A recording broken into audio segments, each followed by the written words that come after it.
Great to hear Ken Hinkley pre-game with you as well, Nick, saying that if they didn't make it... That's right. Well, don't let us in, is what he said. Do not let us in the finals because we're playing the sort of footy that could ruin someone's season. So I love the confidence of the coach. Here we go, Saturday afternoon football from the MCG. Chilly day, but blue skies, sunshine in Collingwood, looking for a 10th straight win. They come up against Port Adelaide, who need to win to keep their season alive, and there's a free kick early. Yep, down here. Okay. Elbow in the back. Nick Dacos and Travis Boak. Jump out.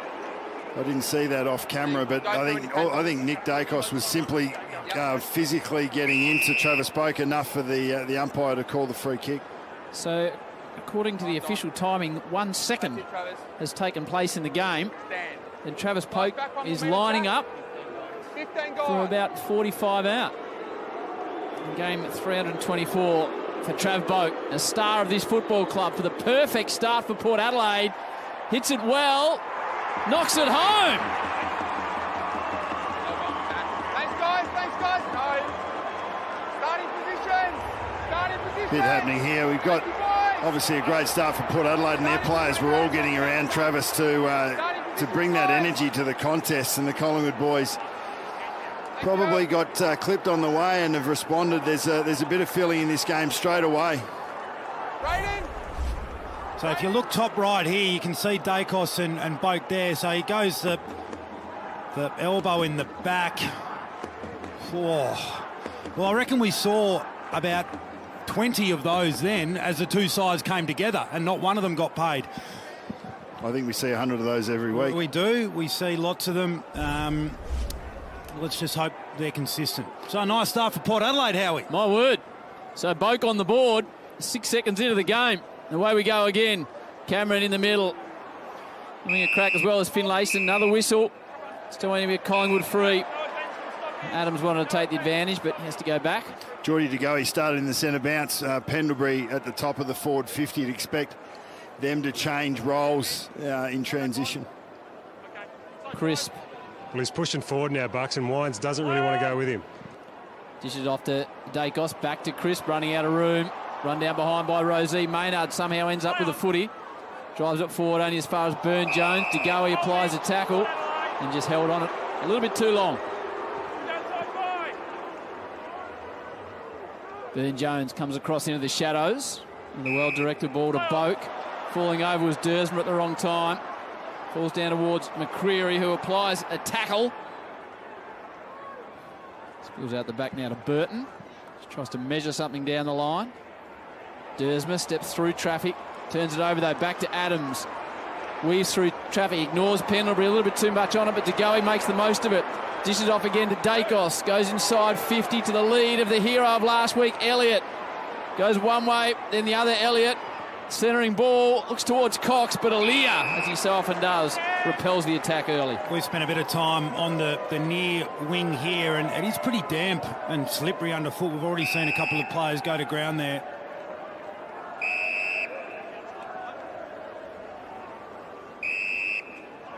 Burn-Jones, it's an interesting hand pass.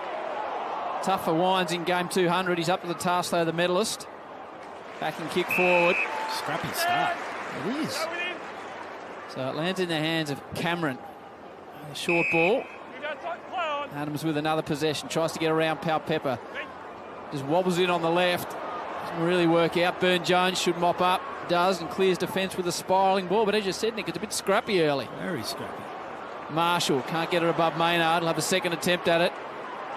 Now gets it out to the exciting, powerfully built Georgiades.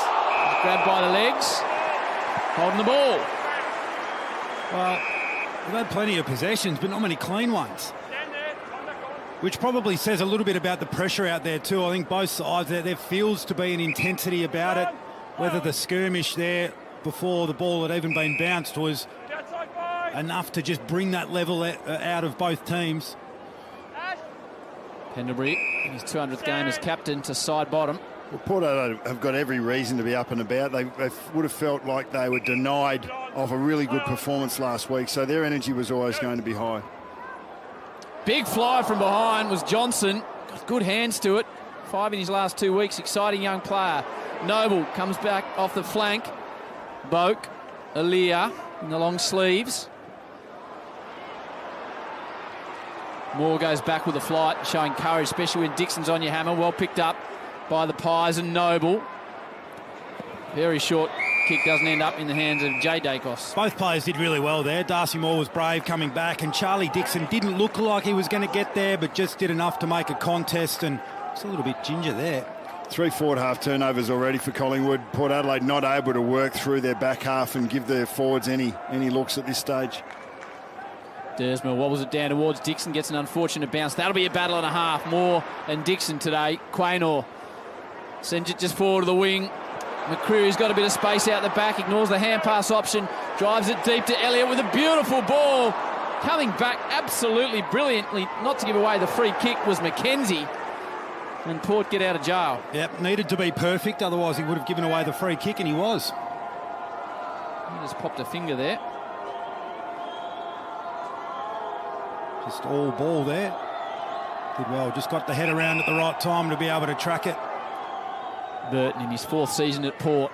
Pretty aggressive clearing kick. Only as far as Moore, who started the game nicely. Well, they've got the wall up the Pies. 5 inside 50s to 1, about to be 6. Move it on, play on. Moore puts it up for Johnson, who has a nice leap on him to go. He dangerous around goals. Doesn't really get it where he wanted on the foot, and it wobbles to the outer side.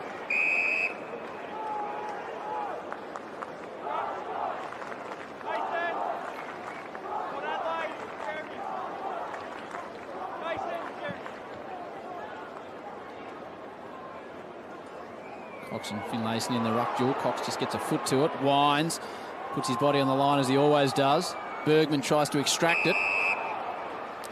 You mentioned about the wall going up, Roo, and that's what builds pressure on teams and on defences. And Collingwood have done this as well as any side in the comp to hold the ball in their front half in their winning streaks. Bergman only as far as Crisp. Ball's out of his hands. Powell Pepper provides the body on side bottom. Pepper drags it back in, now just tunnel balls it out the back. Quaynor with a hurried snap to a dangerous area. Good coverage.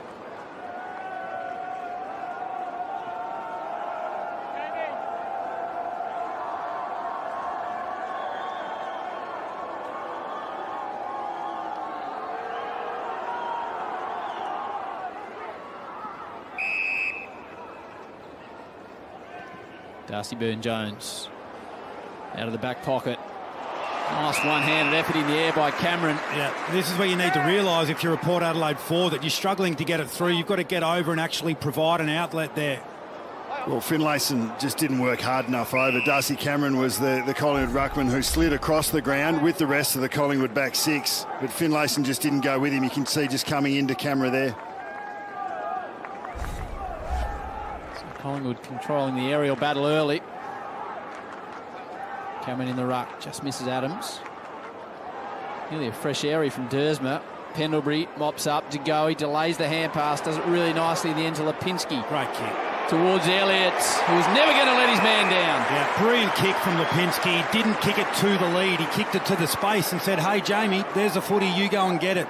That's what you want as a forward. By the time you actually lead, you chew up all your space. You rely so much on the midfielder to draw you in. Well, it's just a matter of time, and Dersma's had some moments out here in his first game back for a while that he'd like to have again. So 3 contests that haven't been good enough, but 5 front half turnovers to create this opportunity.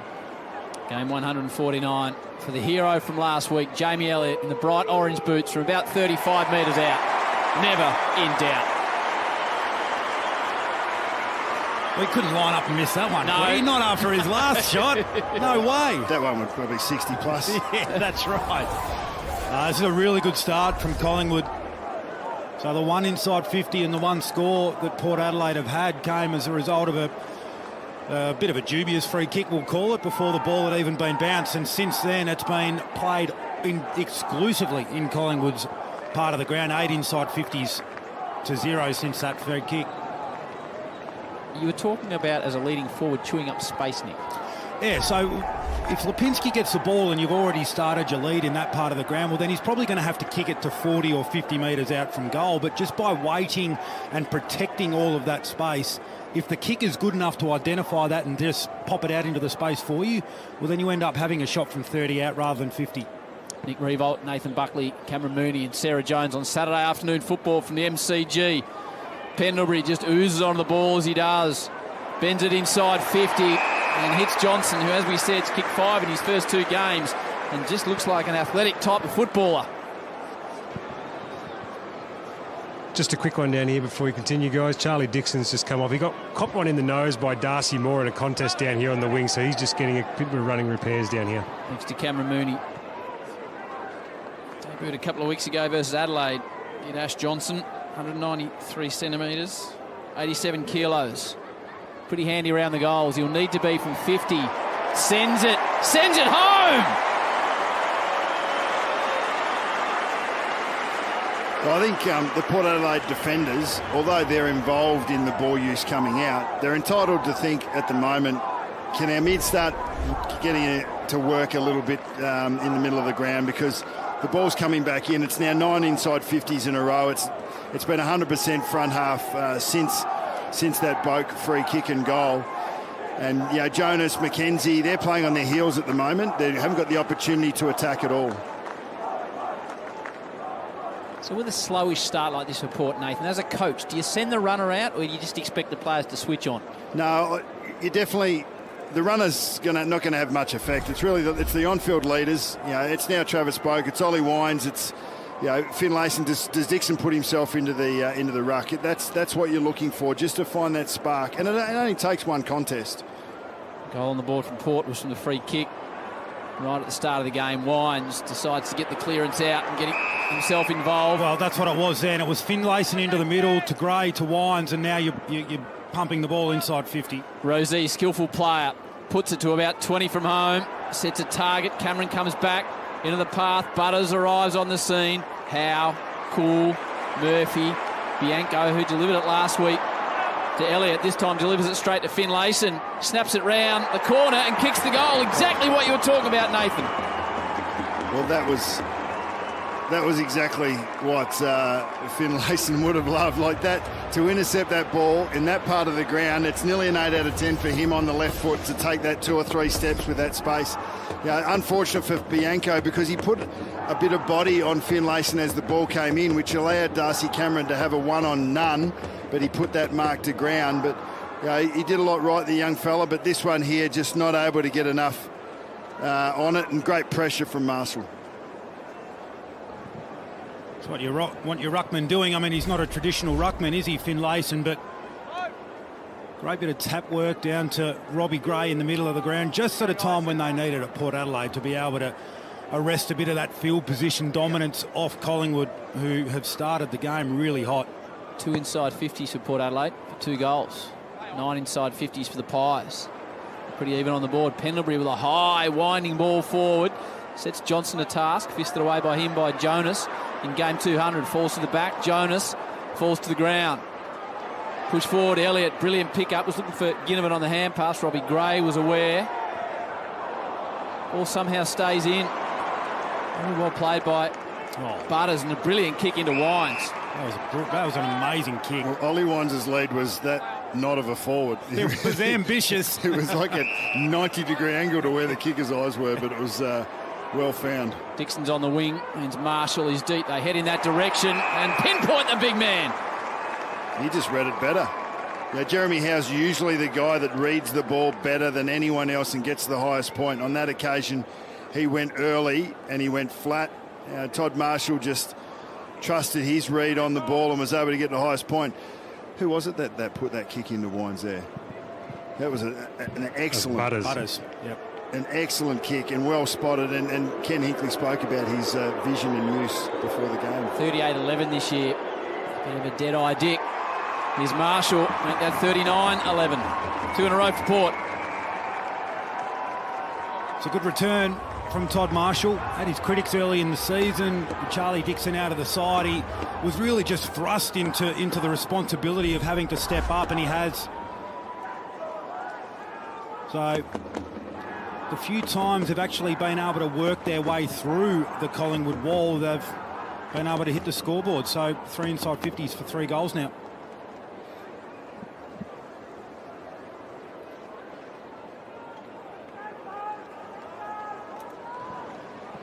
Even that one when Butters won, he basically won a 1-on-2 contest for that kick outside defensive 50. Collingwood was set up well, but it was just great play to win that contest. Fine wines, the goal and shoot. Jeremy Howe there just flies and misses. I mean, that's how he plays the game. You just let him go about it, and you've got to wear some of those. It doesn't happen very often. Cox into the middle. Bounces off his head towards De Goey. Bergman tried to get a hand involved. Lipinski, Bianco and Gray race it out towards the boundary line. Bianco throws it onto the boot in a big hurry and dumps it out on the full, about 15 rows back. Robbie Gray's the one that's gone in the last 3 or 4 minutes, and he hasn't played a lot of midfield time this year. He's probably been used exclusively as a forward, but he's up in the midfield for parts of the first quarter. Real break glass kind of player, isn't he? Rosie in the bright sunshine in front of the Shane Warne stand. Drops it inside 50 towards Georgiades. Got 2 hands to the ball. He's got involved early, Lipinski, just the 2 touches, but then really clean and created opportunities around clearance. Butters arrived, couldn't take the football with him, so Noble just dumps it out towards defensive space. Race on. Marshall goes to ground in that wet area. Burgoyne, clever centering kick to a dangerous position. Moore works with Lipinski. Outside of the foot kick is really clever. The Hoskin Elliott. Just the importance there on the Lipinski kick of actually being able to find a mark. So now you get the opportunity to reset the field if you're Collingwood. So all your numbers have come back to support defence. When you take the mark, well, then it just buys you that extra time for the mids to be able to push up, the forwards to be able to reset in front of the ball and give you a target to kick to. And it's something Port haven't been able to do at this point, coming out of their own defensive. That's 50. Why they got pinned in, didn't they? Darcy Byrne-Jones already 8 disposals at 75%. Leads all comers clearly for possessions. Jonas comes out at the footy. Johnson picks it up again. Lipinski with a couple of touches in the last 2 minutes. Can't keep the ball in play.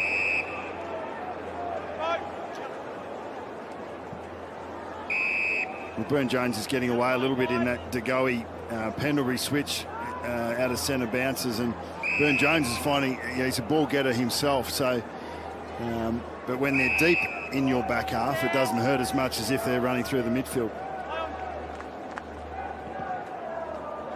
Jace Burgoyne, lanky athletic style of customer, finds Jed McEntee, mid-season pickup in 2020. Excited to watch Burgoyne play, Nathan. Yeah, he's a very smooth mover and a great user of the footy. Down towards Cox and Howe with a fist towards De Goey. Wrapped in a tackle. Got the hand pass out as far as Dersma. Now Rosie back to Bergman. Sends it into the pocket. Dixon's there. He's got a couple to battle with. Oh, 3 cracks at the cherry. Didn't get the last one though. Boak sees something he likes and hits it perfectly. And that someone is Carl Amon. I think that's Trent Bianco, who rolled back as the wingman, was Carl Amon's direct opponent. And he was 20 metres, 25 metres away from him there. Not his fault. The forward should roll up on that, create the contest to allow the wingman to get back. Bianco was going to the square, wasn't he, for the situation if Boak had a shot. Amon for 3 in a row for Port Adelaide. Keeps it low. Bangs it home. It's a nice little fight back. Nice little fight back from Port Adelaide. They absorbed a lot. They just lived in their back half for a 10-minute period there where Collingwood had all the running. It was 10 inside 50s to 1, and since then they've generated 4 inside 50s for 3 goals. Yeah, the concern about that for Collingwood is there's 5 insides for Port for 4 goals. So that's a fair return when their forwards get to work. This has been a bit of a hallmark of Collingwood, not so much for the whole 9 weeks, but the last month. Their on is very good, but they've allowed sides back. We saw it with Essendon last week. Been quite lumpy with their scoring, haven't they? Dominant first quarter and then go quiet for 2 or 3. Yeah. So in the end, these are the sharpen up opportunities for this young Collingwood side. Lumpy with their scoring. I like it. Side bottom, rides the tackle, gets it to Mason Cox. Throws the ball forward down towards Aaliyah. Read it off the boot nicely. Was there a hole? Indeed there was. In the way of Johnson. Looked to run him under the ball a little bit there. Didn't give Johnson the opportunity to fly at the footy. When I say young, look, Collingwood have a great experienced nucleus. It's the young players around that just take time to come to hand. And this guy's only played 2 or 3 games. He's had some great moments, and we're going to see more of that as he goes along. Already kicked one from about 45. Ash Johnson, mid-season draftee, just hangs it out to the right. Had 3 touches and 3 goals in the first quarter last week, and then didn't touch the ball for a couple of quarters. So they're the experience that these young guys are getting that are just going to assist them to be better. Would have felt a pretty easy game at quarter time. Glenn Jones made Farrell's kick look good. Another out of bounds on the outer side. Dersman's having a mare of a first quarter. And the coaching challenge, if you're going to use the runner, there's where you use the runner. Forget that. So what do you say to it? What do you send out? Forget those last bits. You can't make up for something that's just happened. You got to bring your best self to the next contest, next 5 minutes. Yeah. When it's skill execution stuff, it's a different message, isn't it? Yes. Butters, Farrell, Dersma, Rosie. He's finding plenty of it, Dersman. Jones, man with a big body back on the side after a spell with a hamstring. Darcy Moore might have got corky in the contest. I don't know. Just looked a little sort of dazed when he hit the deck.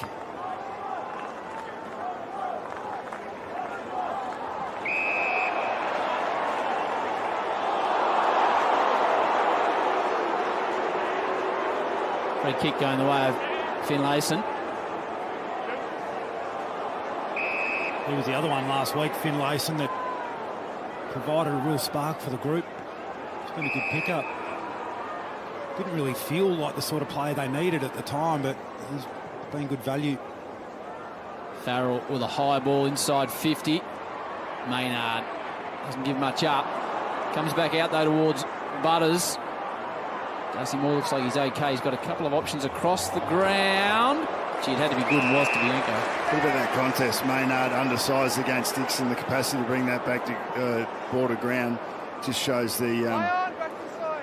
as an undersized defender, Braden Maynard can play taller than he is. Jones fisted away from Howe. Good use of the body by Gray. Really good. Gets out to Amon. Tight in the pocket. Amon goes for home. Gets it a bit narrow. Great call on the use of body from Robbie Gray, wasn't it? It was just the experience in that situation. Probably not stronger necessarily than the opponent, but more wise and a lot of guile in that. Risky ball out from Howe. Might turn over. Rosie steps through a bit of traffic now. Burgoyne dishes it off again to Finlayson. He pumps the ball inside 50. Howe's in best position. Oh, geez, turned it over though. It looked for the short kick and it went straight to Boak. It's the second Collingwood kick that's been marked by a Port Adelaide player in Collingwood's D50. The first one to Bianco and that one to Howe. Their gifts, especially the free kick to Boak early and then those two, it helps the opposition scoring. 7 goals before today for the season from Travis Boak. He kicked the opener. He hasn't added to the tally there.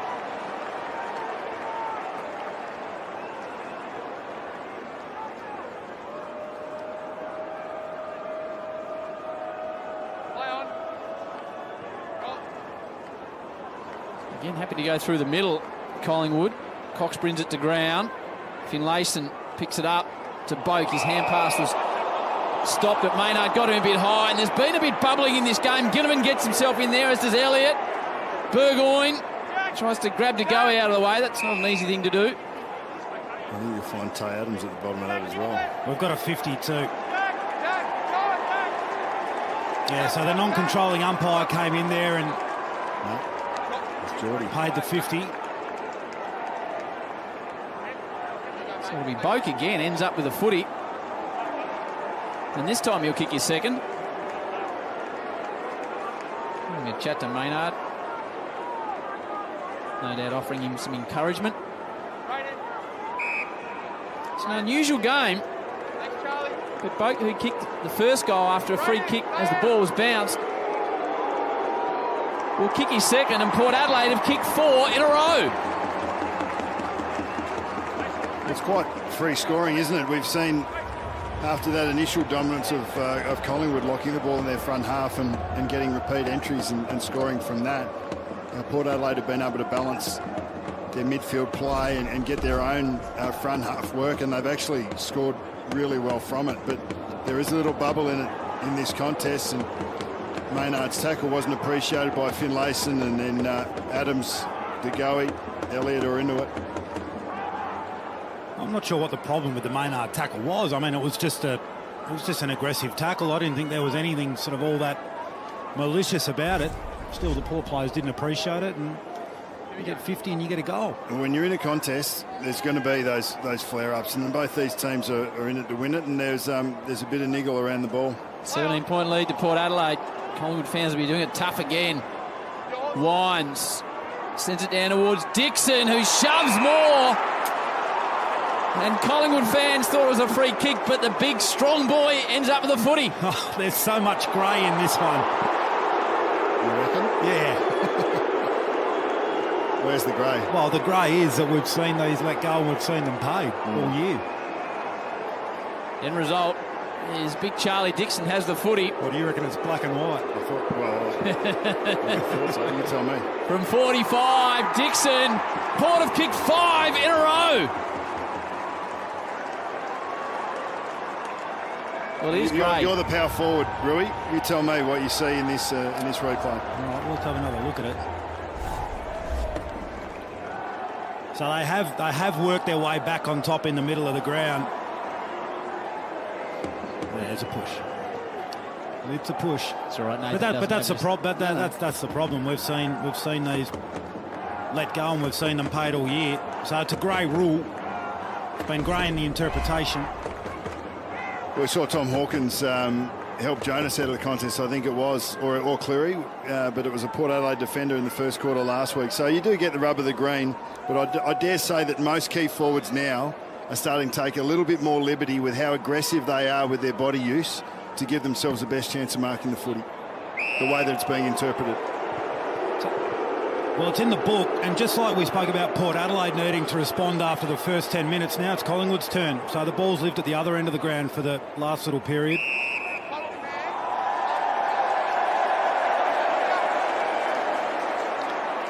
Collingwood fans applaud as Adams gets the free kick.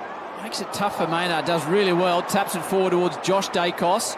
Dersma tracks back. Boak kicked 2 goals already. Georgiades. Dersma, Jace Burgoyne to Jones, who wants the 1-2. Burgoyne does well not to run out of room. It's a target down the line. Aim on. Another whistle.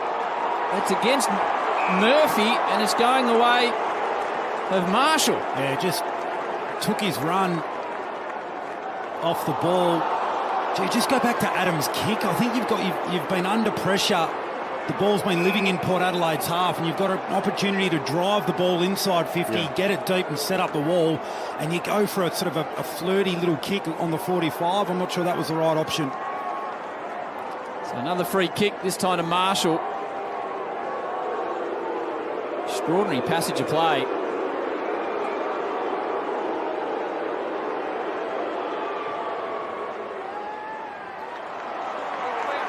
They've scored 9 times from 11 entries, and their ball use through the middle of the field has been too good for Collingwood's D. They've been able to get the ball inside forward 50. You can see here Murphy's initial use here in screen, and once again it's just another check from behind the forward that the umpire called a free on.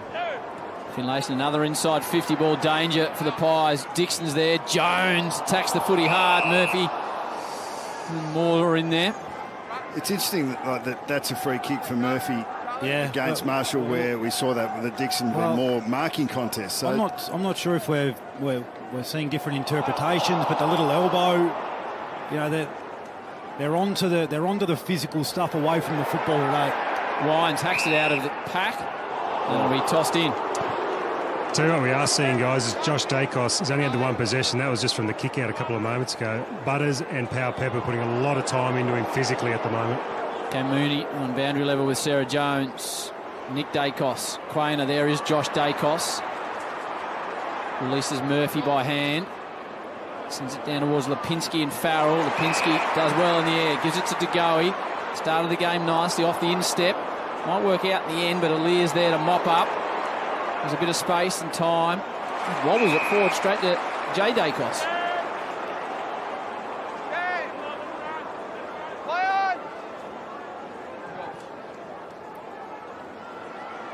Jonas front position. 24-point lead to the Power. That inside 50 count has just about evened up. Well, it hasn't happened off clearance. Collingwood are leading clearances 11-4, so it's been in transition play and generally in Port Adelaide's offence through the midfield. Marshall gets it away from Cameron, gives it to Wines. Here comes Port Adelaide again. Robbie Gray, always dangerous. Tried to go something clever towards Dixon.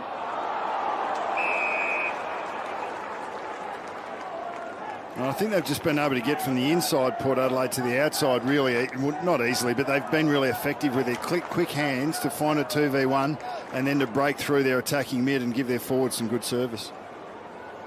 Lipinski again does a job on Farrell. It's a little kick forward from Crisp, who receives it on the other end now. Crisp to Pendlebury.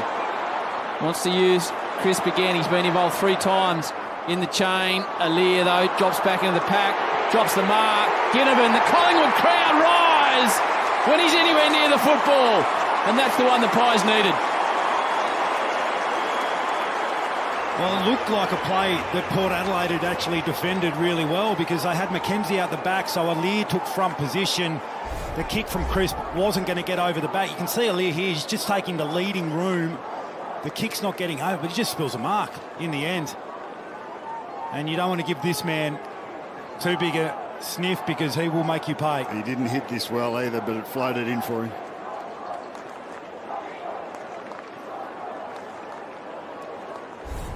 Just did enough. Johnson too in that marking contest with Aliyah just the last little second. I think he probably drops it anyway, but the pressure that he felt coming from behind him maybe contributed. Ginnivan goal breaking a run of 5 straight goals from Port Adelaide. Back to a 3-goal margin in the sunshine at the MCG. Crisp, Farrell, Burton, Wines, Butters, Josh Dacos, just the required distance. Another inside 50 coming the way of the Pies here. Dacos plays on. Sends it towards Elliott, gets out the back. He was dangerous again there, Ginnivan. He just gets to good spots. He's perfectly positioned for that front and centre. The majority of the ball's going to come to there. Collingwood pressing deep in the first term. 36 seconds to go. Keep an eye on Ginnivan again. Keep an eye on DeGoey as well. High up and under. Hoskin Elliott stands underneath it. He's barreled into by Aliyah. Here's Ginnivan again. Can't break the tackle. The hand pass is cut off. Josh Dacos starting to get his hands on the footy now and having an influence. He'll go inside 50 again and does. Towards Crisp, Farrell and DeGoey. Just wanted it more. Just wanted that footy more than anyone else in the contest. Almost just manhandled, I think it was Jonas, to the side and said, I'm getting where the drop is going to be.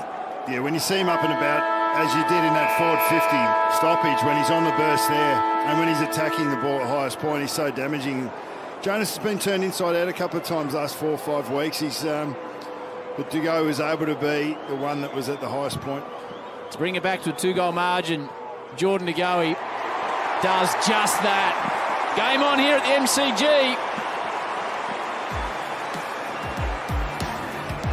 So Port Adelaide stretched away with 5 in a row. Collingwood answered. Ginnivan and DeGoey. Nice game of football on a Saturday afternoon at the MCG. Port Adelaide lead it at quarter time by 2 goals. Collingwood, a little bit of work, I think, being put into the Dacos boys. We saw Boken and Nick Dacos come together before the bounce, and Josh Dacos, he got going late in that first term, but Looks like their wingers are paying him some special attention. Collingwood's pressure really ramped up in that last 10 minutes. They were over 200. It's been relatively low. Just the 8 tackles in the first quarter, which is un-Collingwood. Second term, MCG. Cox in the middle against Finlayson, who does the best out of the contest. Adams always at the bottom of the pack. Spits it out towards DeGoey. Kicked the last goal in the first term. Great first term, DeGoey. That's his ninth disposal. 7 of them contested. Cameron stripped of the footy. I reckon it was Josh Dacos got the last 2 inside 50s for the Pies that term, just to start getting them rolling. Just after you said he was being a little bit quiet. No, that wasn't me. Bang, bang, bang. That was not me. That was Cam Mooney. Hear me off my opinion on such things. Mason Cox with a big fist. Maynard. Howe. Dixon stands up in the tackle. Boak just kicks it on the spin. Darcy Moore slid, but took the mark. Kicks to space more than anything else. That space is filled by McCreery. Picks it up, loops a hand pass. It was intended for side bottom. A little bit high on Butters there, who now just sits on the footy. I reckon that was well umpired. It was an awkward contest, but Butters was actually low already. Yep. Pretty evenly played. Great call, Bucks. That happened just down in front of us. You just saw the replay there. There was a little bit of a dip of the shoulder from Butters. I thought the umpire played that really well.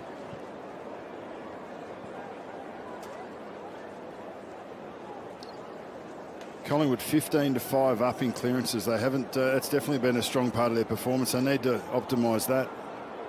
Rosie, bit of speed, wants someone to come towards him. Just kicks it into that space, looking for the leading forward, and it works out perfectly in the end, and that's Jed McEntee. I'm not sure that was the design or how he drew it up. He sort of was waiting for Marshall, was the one that he looked like he'd locked on, waiting for him to come at the leg or go back. He didn't either, so Dixon was the man he was trying to get it to, I think.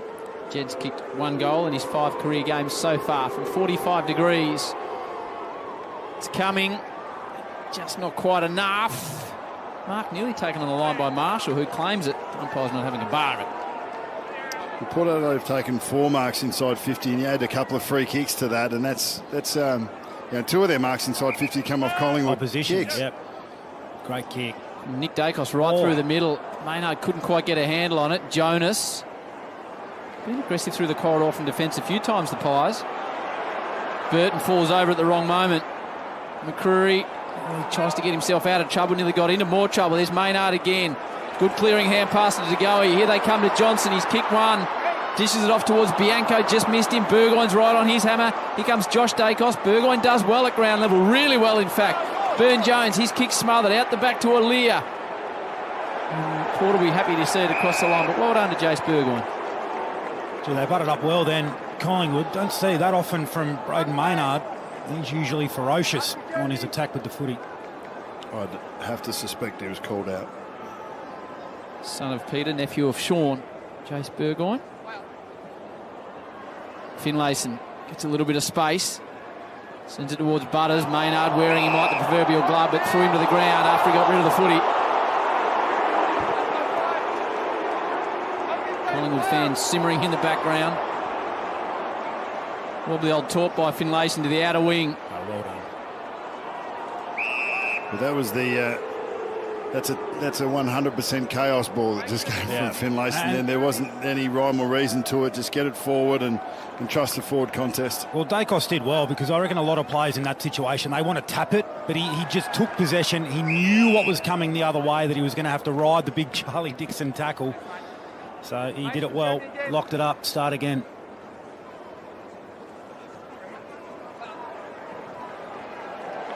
Good pressure. Good pressure. Yeah, no, good pressure from Collingwood. They really ramped it up, Bucks, you said, in the last period of that first term, and it's carried on. Jay Dacos plays on. Sends it in the Aaliyah direction. He just out-muscles Cameron. So good in the air, this man. Points one way and goes the other.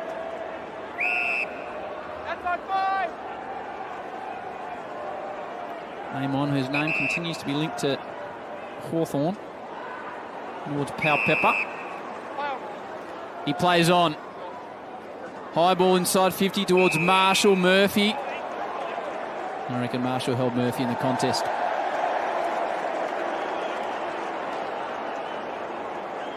You hear us talking about getting the game on your terms, and Collingwood want the game in a contest as much as possible.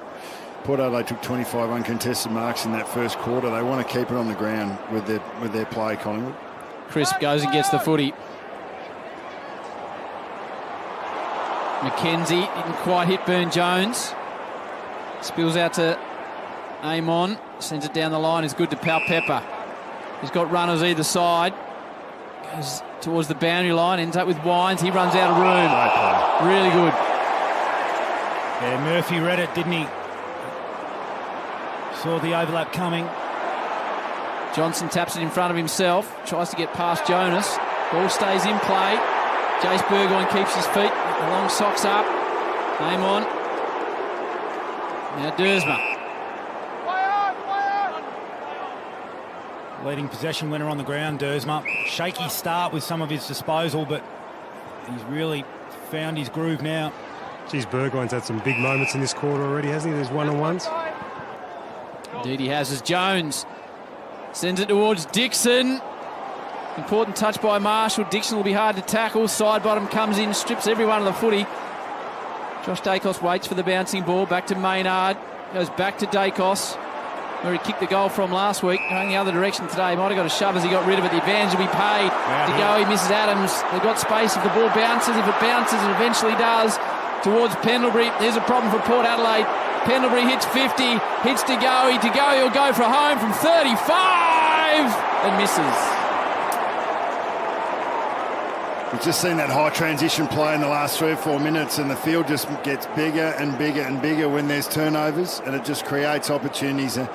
Collingwood would be disappointed to go in particular not to finish off there, because they had more time and space than you usually get at the top of your forward 50. I wonder whether Pendlebury would have been better taking the shot himself. It was almost like he knew if De Goey was the one that kicked it, that it would generate a really big emotional response. He probably thought of that too. Rosie Farrell. Only he could think that much and process it all in the moment. You wouldn't put it past him. No, I'm serious. Nathan, you talked about the ground getting bigger. Yeah.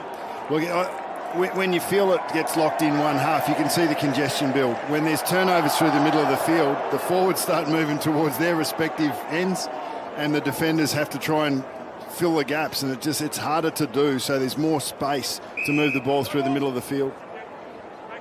Treat to have Nathan Buckley, Nick Revolt, Cam Mooney and Sarah Jones with us on Saturday afternoon football at the MCG. Tight affair. Adams gets boot to ball. Gray only gets as far as Pendlebury. Good handball to Crisp. Runs through the middle. See something he likes in Johnson. Pushes out in front of Jonas, who knew he didn't have the speed. Brought him to ground. Howls from Pie supporters. Jonas knew he didn't have the speed. He almost gave away the professional free kick, but the whistle didn't go. Collingwood hack it off the ground. It'll work out towards Elliott. Marks in front of Farrell. Wants someone to come towards him. See something on the lead, and that something is De Goey. But that would make him the ultimate professional if you can give away a professional free kick without giving it away, Howie, Yes, because that's exactly what it was, and he didn't want Johnson to get the run in front of him and held him, but was lucky to get away with that. But Collingwood were able to bounce back, and Geordie De Goey looks on his tucker today. 1 goal, 12 disposals so far for De Goey, back in the side. From 40 out to open up the turn for Collingwood. Does just that. Tightening right up now at the MCG. Yeah, really good bounce there for Collingwood with their ball movement. That whole middle of the ground has opened up a stack. The pressure has gone through the roof. It was almost non-existent in that first 20 minutes or so of the game. It was a really low pressure game, but it's cranked up now. Collingwood's pressure in the last 10 of the first quarter was over 200, and they're at 200 now for the majority of this quarter. So they've brought that energy, and they're putting Port Adelaide under more pressure through the midfield.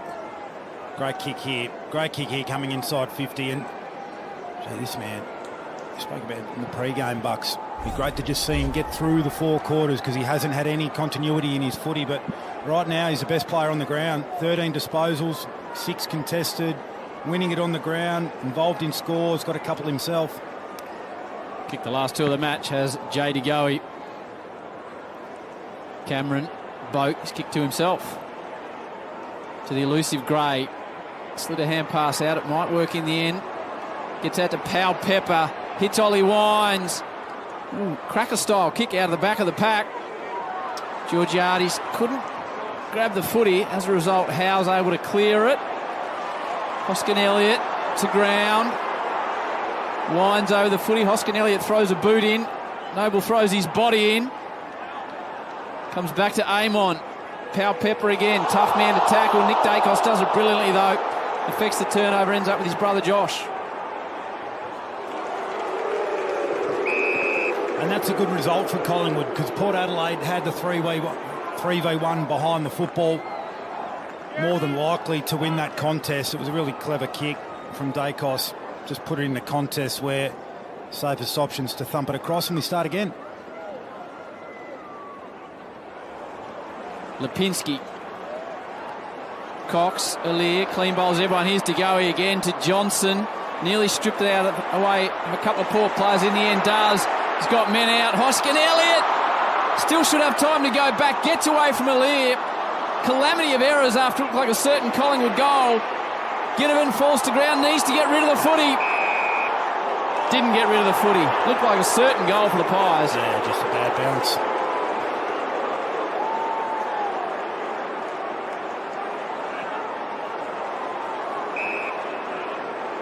Butters, the left knee strapped up. Crouched down low as he bounces. Amon. Gray. Back to Butters. Ignores Farrell for a kicking option, and that's Bergman. They're out here. And in front of the members. And Rosie might have come off the bench and ran into space. Again, wants someone to come towards him. Gee, that's a kick and a half. Quaino did really well to get back in the way of Finlayson. Now Cameron's kick goes straight to Powell Pepper. Didn't get the bounce he was after. Cameron Mooney.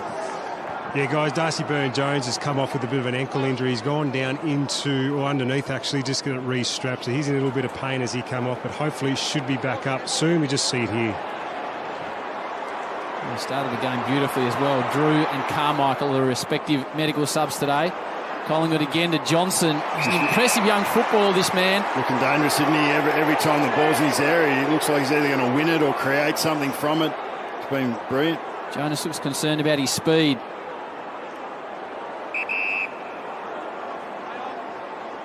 Called to go now.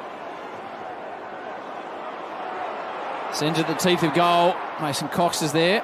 Gets out the back though to Bergman. Rosie tells him where to go. Goes back to Rosie. Ginnivan providing good defensive pressure. Bergman up to the task though of clearing the footy towards centre wing. Good effort in front. Darcy Moore, the star that he is.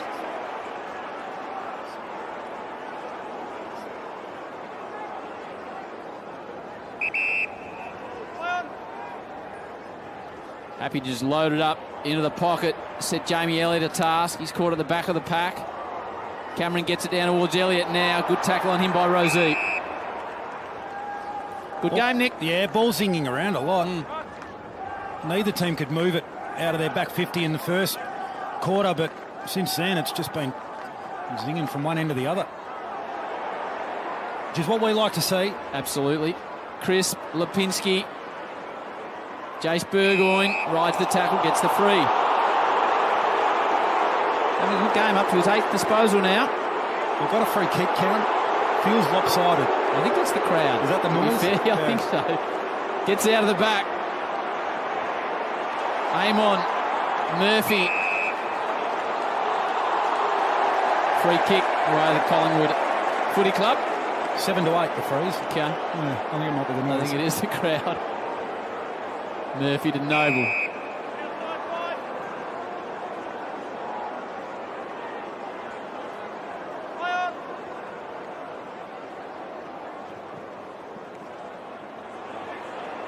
Good use of the body by Hoskin Elliott. Flows on, takes the footy, and just bangs it towards the boundary line. Collingwood's intensity is really ramped up, and it's now up to Port Adelaide to see if they can match it. Even though they're 7 points in front, Port, the flow of the game in the last 10 this quarter for the majority has gone to Collingwood to kick the last 3 goals.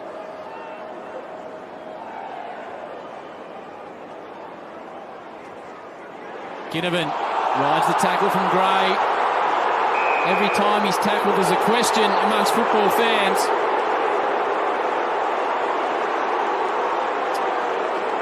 Fred kicked away at Port.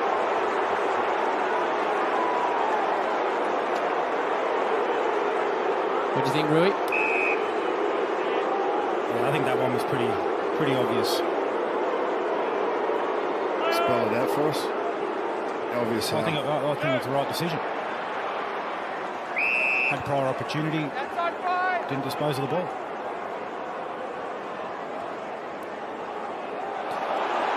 Risky ball backwards, just had a little bit too much on it. Mackenzie's good enough to pick it up though. Now drive it through the middle to Farrell. To go, he makes him work for it. Jace Burgoyne. He's a wonderfully balanced footballer. He's got options on the outer side. In Dersma, coming up for another possession for Dersma. Led the all-comers at quarter time. Sends it down towards Dixon. Nick Dacos. McEntee over the football.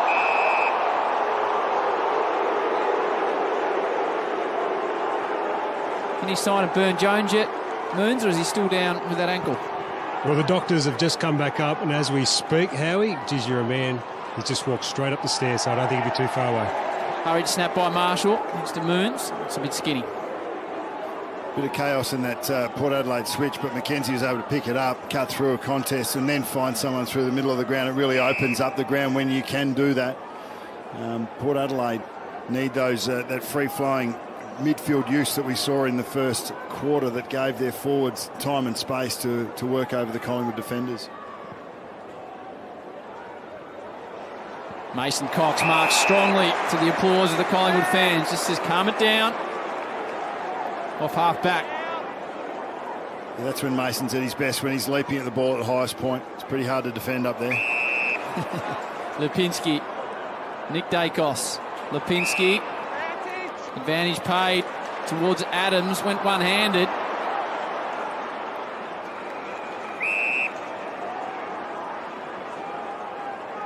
Yeah, Collingwood, when they get that extra number down the skinny side of the field, on one side of the field, and they overlap run, get the defenders, force the opposition defenders to trade up and to try and press, to put pressure on. That's when they get over the top on that skinny side.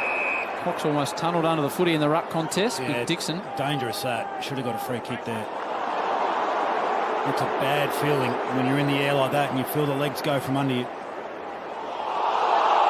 Wraps up Dixon. Pendlebury, Adams, good ball inside 50. Elliott gets a hand to it, brings it to ground. Elliott with speed and aggression gets through to Ginnivan, loves a goal. Pies fans love him. Collingwood have kicked 4 in a row. So much to like in that passage from Collingwood. Caught the kick from Adams just to take a little bit off the kick and give Elliott a chance in the contest. Not necessarily known for his nuanced ball use, but that was a smart kick. Got him in a one-on-one. He's such a good, strong player through the hips. You can just see he rides the tackle of Aliir, and anytime this man's involved today, there's plenty of incitement, interest, noise. You can just feel the cauldron building for Port Adelaide. It's this is the Collingwood Army and the team itself. They build pressure with the way that they use the ball, with the way that they attack the body and their ground ball work. It's really built throughout this quarter, and really important 6 or 7 minutes here for the game. He's an entertainer, isn't he? He just goes down in front of the cheer squad. He genuinely loved that, then, Roo. He genuinely loved it. Yeah, good. Fantastic for the game. Pendlebury sends it forward again. The momentum behind the Pies. Aliir outreaches Cox. Not an easy thing to do. Aliir goes again at ground level. Big Maso dumps him into the turf. Mate not had the footy. Crowd vocal to Jones. Sends it inside 50. Marshall will arrive late. Georgiades nearly pulled in a clever mark. Butters has a bit of space, which is dangerous for Collingwood. Marshall takes his time, looks to the pocket. Georgiades, it's out the full.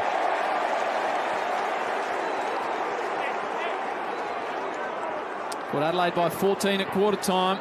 Collingwood have narrowed it to a 2-point margin. So Howie, just a little update down here. Bokey's just going down under the rooms as well. His left hand is in a bit of a trouble at the moment, so I'll just keep an eye on that. Thanks, Moons. That's Cameron Mooney down there talking about Trav Boak. Dixon towards Marshall. He defends well, Murphy, doesn't he? Quite often fighting out of his weight division. He's not a key size backman, but makes up for it in effort and intensity. Scary brave too. They say he was a very good junior cricketer like yourself, Rui. Oh, well, Don't know if he had the big left arm in swingers that you possess. big hoopers. Battle right too, or I don't know if he's the full package like you were. I'm not sure. Sounds like I'm sitting next to Alan Border here at the moment. It's hurried out towards the boundary line. You know, Nathan, Roo has, you know how you have the stocking and the cricket ball on the string? Yep. I thought it was his kids at his house, but he told me it's for him. He gets out there for stress relief on the big oak tree. Forward defence. Dixon. Here comes Rosie now. Got some speed. Quain was trying to get back in the hole. Now he has to go in the marking contest. Falls to the ground. Bergman gets the arms up. Side bottom read it beautifully. Tough one from McCreery. Gets through him. Burne-Jones attacks him. McCreery does well off the ground to Hoskin Elliott. Collingwood pushing the ball forward. Now this is a big contest. Ginnivan just sort of got tangled up with his opponent. That was McKenzie, who played it pretty well in the end. Dersman, Ginnivan goes the second time. Powell-Pepper bounces off the big chest, spins out of trouble. Looks to go inside 50. Jones, Marshall, Howe with the fist. McEntee rides a tackle from Quainer. Jones comes again. Good passage of play, important opportunities. Dersman takes on the tackle. yeah, well done. Great pressure. They had 3 or 4 goes at it. Gee, the importance there of just sticking the tackle.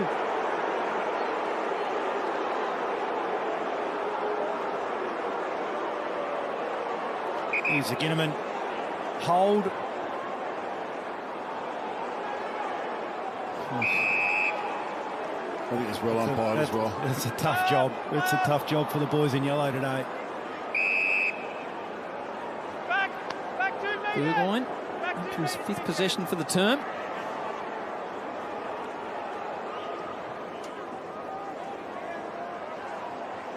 Jones at ground level. Pendlebury cuts it off. He's looking to get it towards Noble. Winds in his 200th. Josh Dacos. Boundary. I think after Port Adelaide did get a few favourable decisions early, I think maybe the Army feel it's their duty to try and straighten it up a little bit. They're not dying wondering. Well, their team are helping them because there's definitely been a rise in pressure and energy in the Collingwood contest, and that's coming to the fore at the moment. Lipinski puts it out in front of Hoskin Elliott. Does he get the bounce? My word, he does. He's got Ginnivan filled with the footy. They go that way. Bounces off his chest. Aaliyah does brilliantly. Pies fans thought it was in the book. There's a couple of rolled goals that have just been dropped. Ginnivan there off the chest, and Hoskin Elliott, who got a bad bounce earlier in the quarter. They're creating some really good opportunities. The Port dodge a bullet. Rosie to Farrell. They're looking dangerous, though, the Collingwood half forwards just being able to get out the back of the Port defence, and when there's no pressure on the ball coming through, you can run and carry like Collingwood did then. You're going to get really good looks at it. It's really evened up this term. All of the numbers in this second quarter. The tackles, inside 50s, contest, it's all even.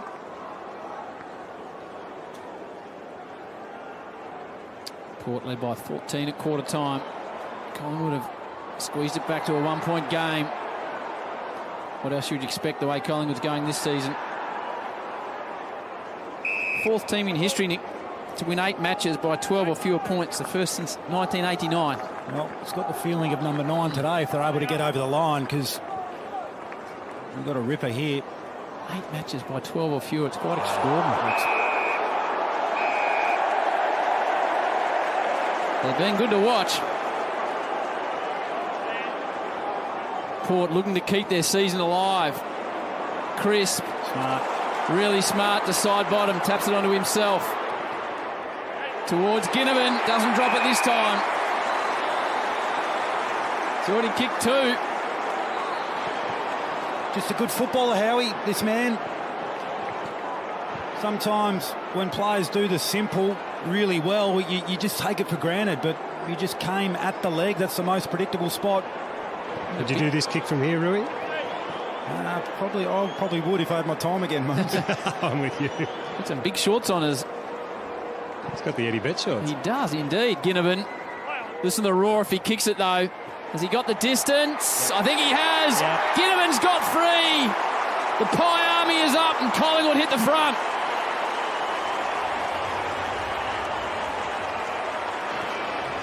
He's in everything. Well, we come to the football to be entertained, don't we? And as a neutral? Absolutely, and we've lost our minds over the last couple of weeks, and this young man has been at the centre of it. So you've got to love the fact that he comes out here on the biggest stage, and with all the noise, all the talk, despite the fact that he's only a 19-year-old kid, he comes out in the first quarter and he absolutely lights it up. It's just awesome to watch. He's playing his 22nd game. Yep. I'm not sure we've spoken about a 22-gamer as much as we have this guy.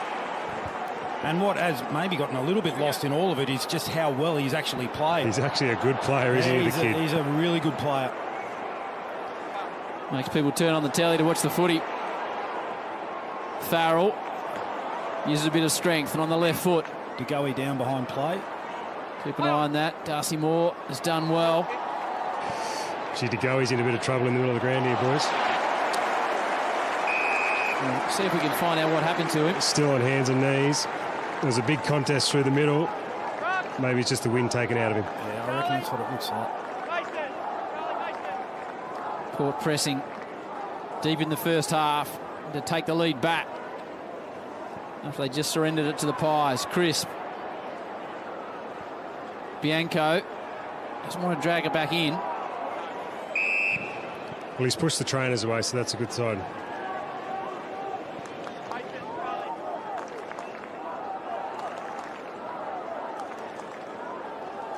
Ooh, Farrell might have almost got an elbow around his neck region accidentally. Robbie Gray finds room where few can, but Murphy's there.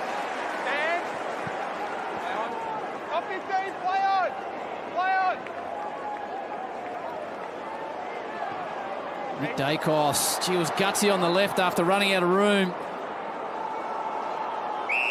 Some confidence to pull off a kick like that on your left. That's where your youth sometimes does get you into trouble, Howie. Yeah.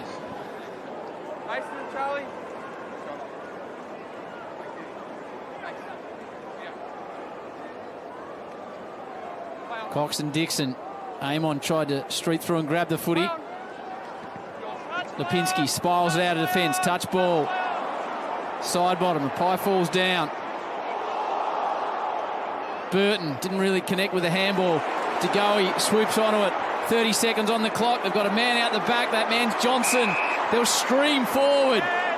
Clock continues to drop down to 24 seconds. Johnson looks into the pocket to McCreery. Well spoilt. Really well done by McKenzie. Well, Port did extremely well then, didn't they, Howard, to get back? They were in all sorts. De Goey again through the middle of the ground. He's just been absolutely everything in this first half. But great work from Port to get back and save that goal. Just so powerful to go, doesn't he, when he's over the football. Jones will possess the ball on the siren.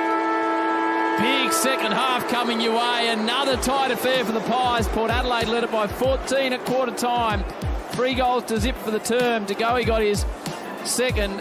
And Given got his second and his third. So half-time at the MCG. Collingwood lead Port Adelaide. Times, 2 or 3 years ago, had a couple in a row, but hopefully that's not too serious. But Carmichael comes into the game. He's had an impact at the very early stages of his career. Second half action coming your way from the MCG. Collingwood lead Port Adelaide by 5 points going into the third term. Burn-Jones had an ankle issue himself, but back out there and running nicely. Boak kicked a couple of goals in the first term. Wines in game 200. Out the back towards Butters. Hits 45. De Goey comes at him, pressures him, but not enough. What a start by the Power, and they regain the lead. Great play by the Power. They were able to get out with their hands, and this is what we saw more of the first quarter. So what we're seeing in the game already is when Collingwood bring the heat and Port Adelaide can't buffer it, then it's on Collingwood's terms. But on the times when Port Adelaide are able to flick it around a little bit, beat that initial pressure and get to the outside, that's when they're getting their good scoring opportunities. We saw it through the first quarter, and we've seen it in that first bit of play in the third.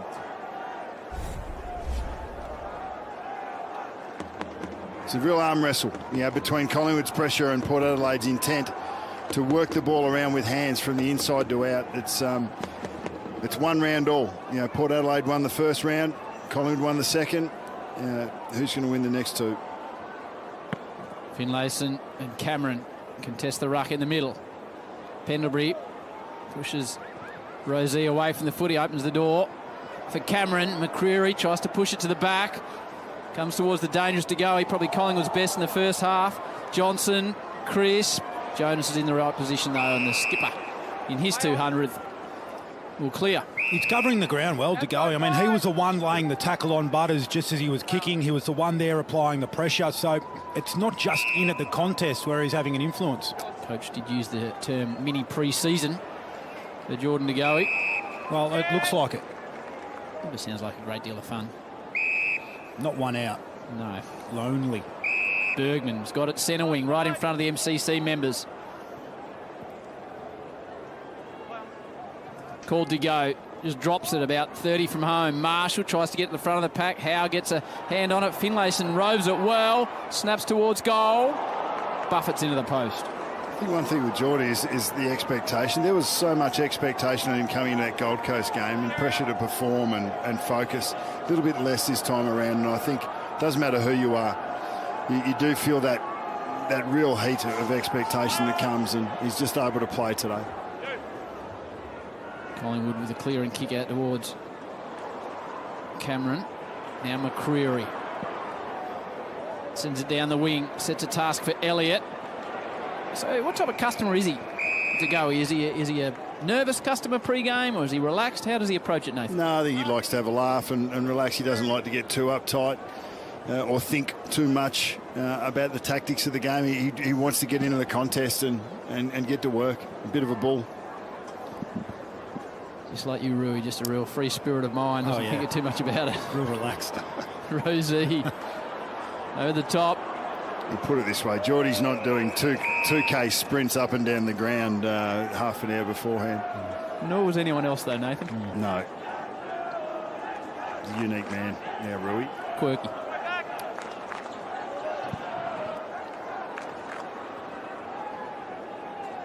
Port with the only goal of the term through Butters. They retake the lead. Touch ball, side bottom, fisted up in the air. Nick Dacos, good hands to Pendlebury. About when those two combine, you just feel assured if you're a Collingwood supporter.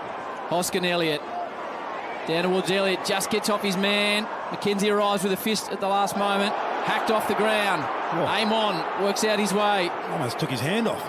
To Jones. A bit of a wild man look to him as Jones doesn't hit a target. Maynard, another wild customer. De Goey, he gets run down from behind. Might have got one high first, though, from Lockie Jones.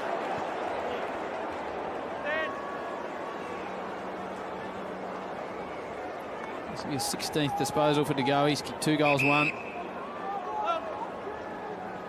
Contested possessions in there as well. Elliott rolls onto the footy. Side bottom, and McCreery raffle it. Goes to side bottom. Snaps towards goal. Doesn't nail it. Finlayson down one end, and you could nearly say that Steele is a preferred left footer on his snaps. They're probably 2 goals that you would expect both of those players to get, so they've traded points instead.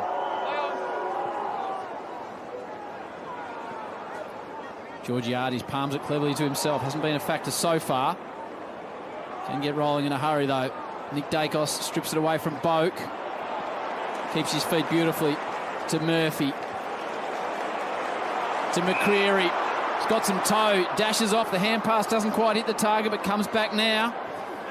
To Carmichael, the medical sub. Aaliyah. Rosie.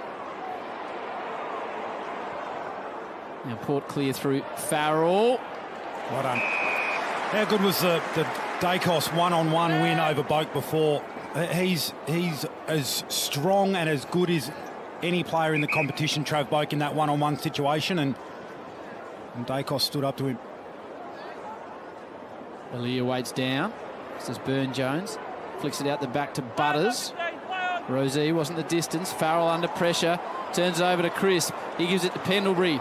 Always so good by foot. Look at that for vision to Josh Dacos. Hits 45. Dacos from directly in front. Gets it off the instep.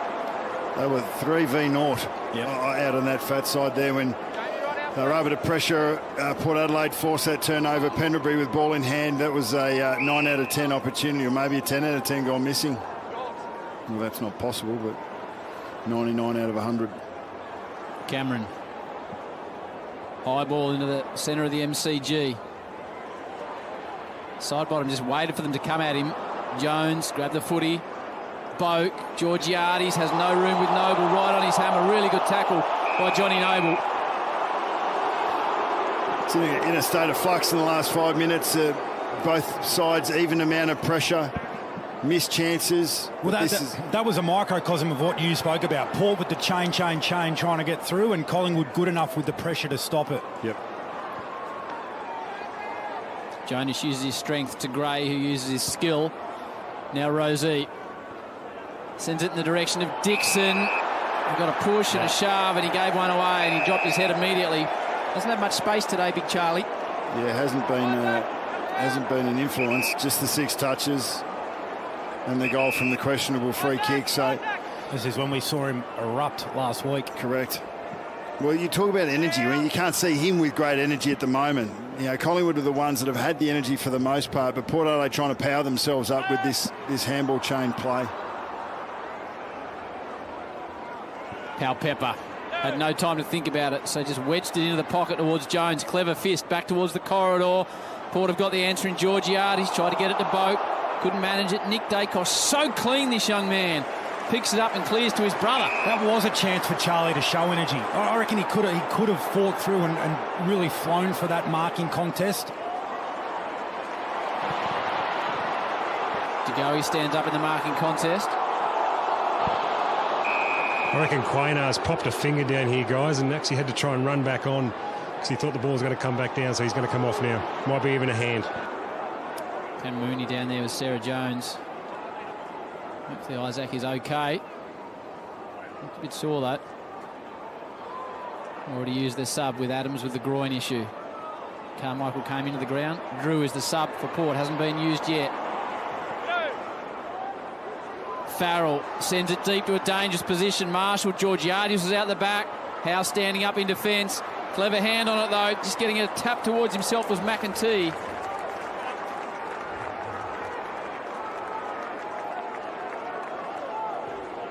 Darcy Moore plays on immediately. Sends it in the direction of Johnson. Aaliyah with a big fist towards the line. Bianco. Kick. Carmichael, and it was effective to McCreary. Elliott calls for it. He's going to be on a 2-in-1 now as a result. Flies, brings it to ground. That was his job. Burn-Jones. Burton, kick smothered. Important ball to be won on the wing. Port at the moment through Wines, Burn-Jones, Aaliyah, little chain of hand pass that Nathan Buckley was talking about. Back to Farrell. 6 hand passes on the trot. Now they go the ball down the line by boot to Dixon. Try to impact that contest. Georgiades is grabbing an ankle.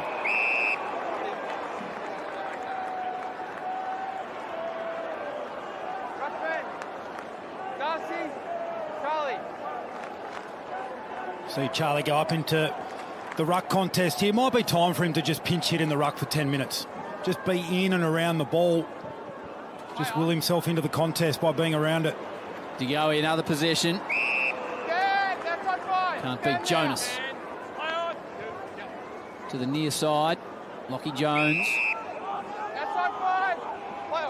Game just waiting for someone to take charge at the moment. Maynard. Had his name all over it. It's the second time that Finlayson's been slid on and just hasn't come across for the contest. It'd be frustrating in the Port Adelaide box at the moment. Well, in that situation, Finlayson has to act as though he's the defender. He's out of position, so get in close with your closing speed and get a fist in. slid on. Slid across from fat side to skinny. We showed that at half time, how the Collingwood defenders will actually leave their man to come and outnumber down the line.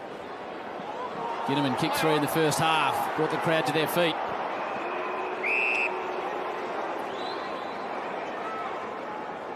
Green was back out there. Collingwood last 4 games, 5-point win, a 7-point win, a 5-point win, a 4-point win. Looking at the stat sheet here, good signs for the future for Port Adelaide. Rosie, Burne-Jones, Butters, Dersma, Farrell, all the leading possession winners. Future looks bright at Port Adelaide.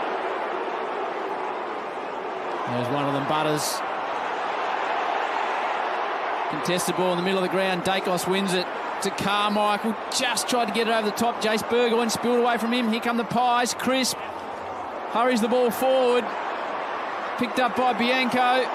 Goes out to Hoskin Elliott. Wants to get on the right. Does get on the right. Nails it for the Pies. Nothing pretty there, just a surge. It's the way this third quarter's been played, really. Nothing all that clean for either team. They bought about 50 metres here, Collingwood, just by hacking the ball on. You can see Dersma, he was out on his feet. He got there just in time to lay the smother or the pressure on Hoskin Elliott, but by the time the ball came, it was really good composure from Hoskin Elliott. He just watches Dersma slide on by. Good finish. Just that drop mark by Bergman in the middle of the ground. Butters, it was a great kick by Butters. That gets taken. You've got 3 Collingwood players converging on the contest. You take it, then you can go from the inside to the outside as it was. He spilled it.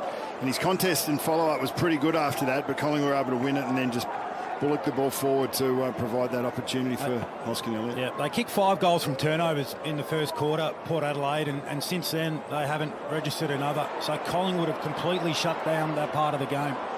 Side bottom to the dominant Degoe. Mason Cox back by hand. Maynard, another inside 50 for the Pies. Elliott attacks it hard in the air. Has a second crack. McKenzie arrives to spoil it. Elliott still burrowing in there.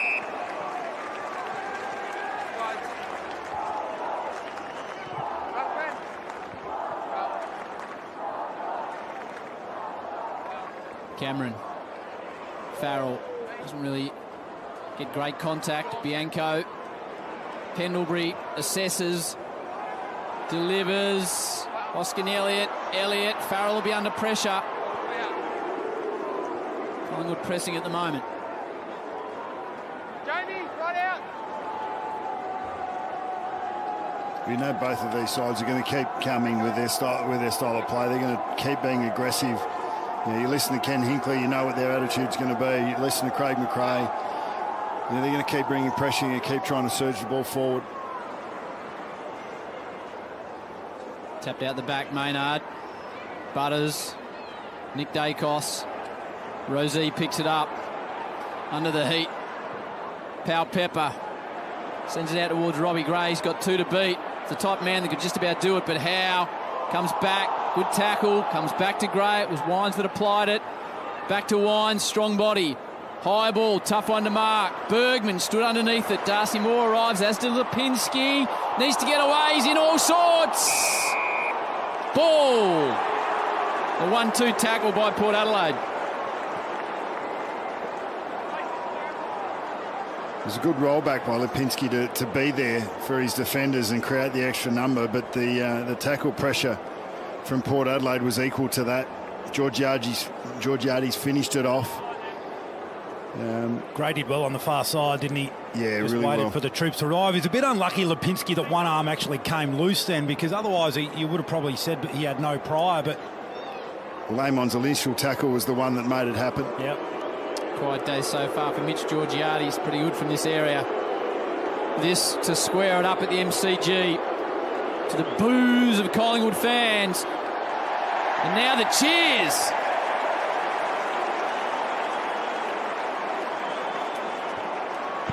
Bit early to be blaming cramp, Rui. It's a bold move.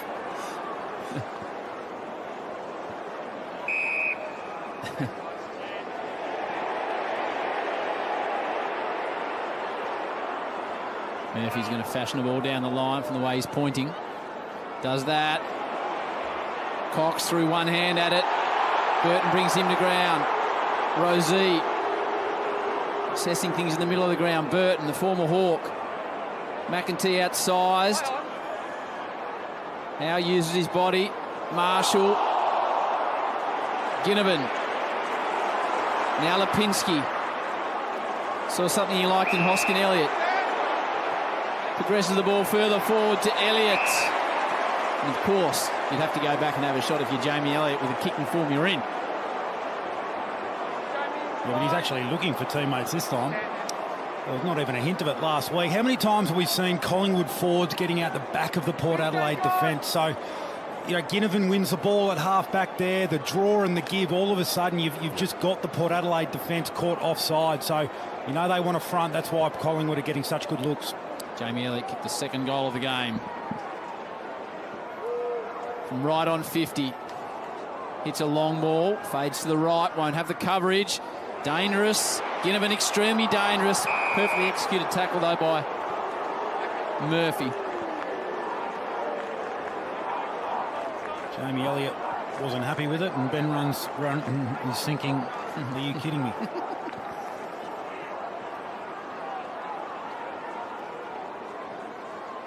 Dixon grabs it out of the ruck, having a run as you suggested, Nick. Pendlebury. Bianco from tight in the pocket. From tight in the pocket. And Big Tex arrives on the scene. And Mason will have no problem from here.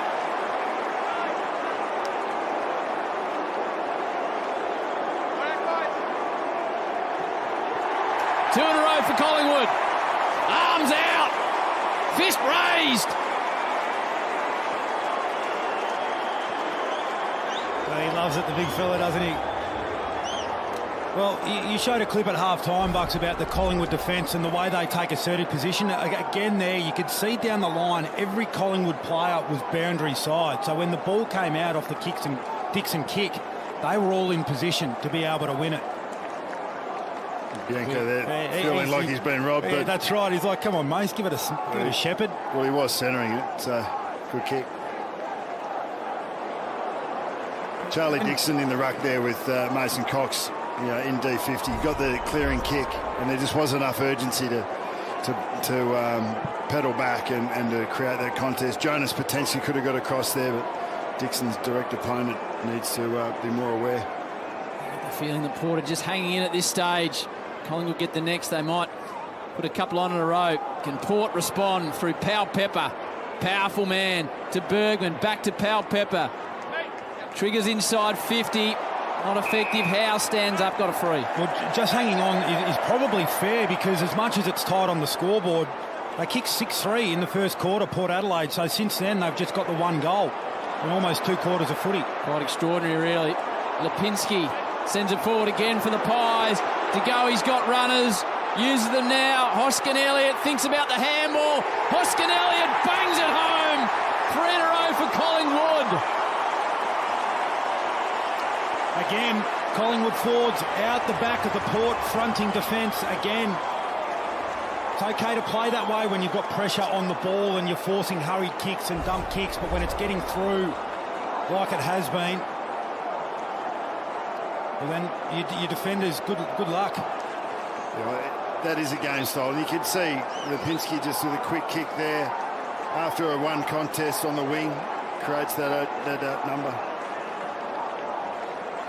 And Bianco there wins a 1v2, draws an extra Port Adelaide player too. So it's basically a 3 to Port, 1 to Collingwood. So the extras are lengthening out on that skinny side. And we've seen it from Richmond for such a long time. Craig McRae, Justin Lepich coming across from there.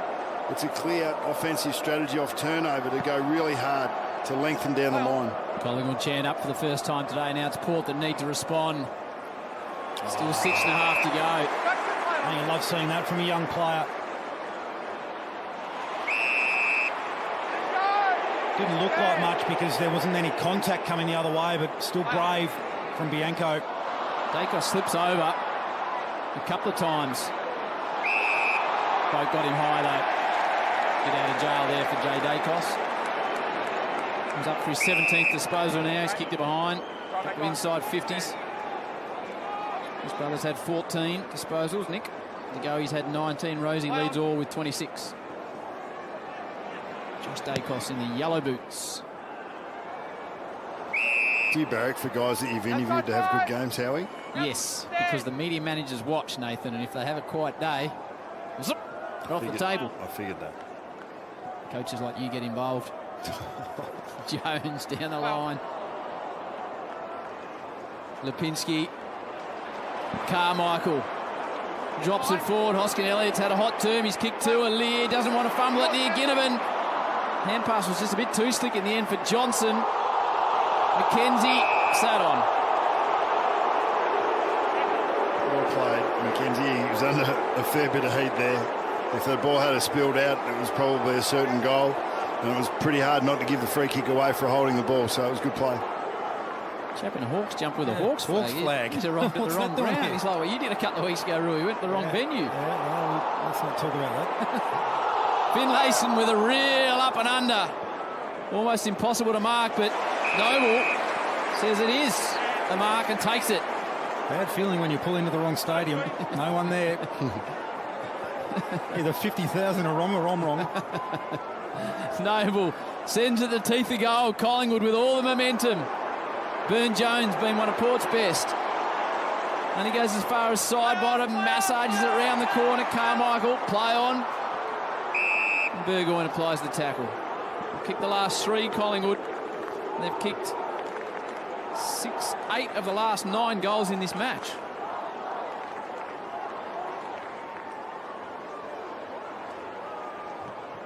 Boak missed everything. Carmichael, touch ball.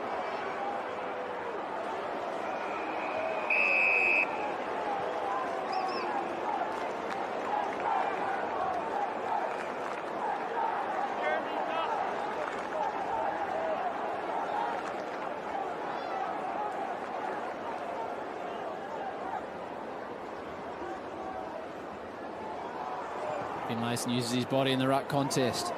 Moore, Quainer, Marshall. Quainer shrugs a tackle. Does very nicely to Noble. Sends another ball deep inside 50 for the Pies. Johnson, Jonas, Johnson.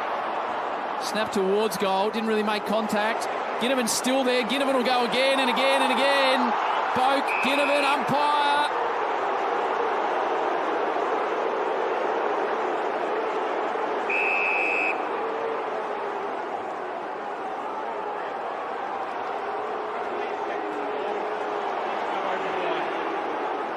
Review underway.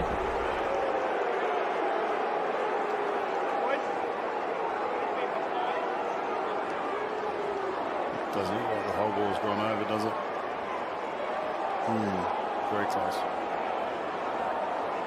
I'd like to see the Ginnivan tackle again. There might have been some... Review complete. Looking at this angle, we could see the ball did not completely cross the behind line. Decision on scoreboard.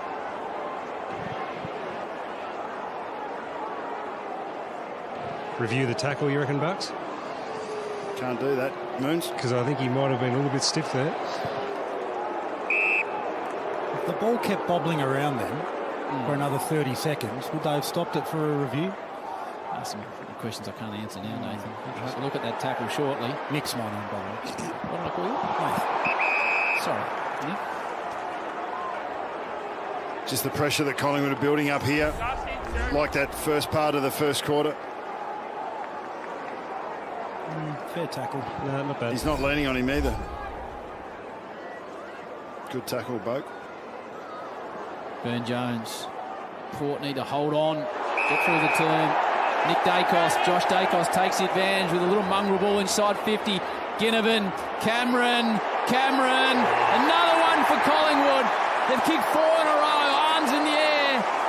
And all of a sudden they're out to a 23-point lead deep in the third.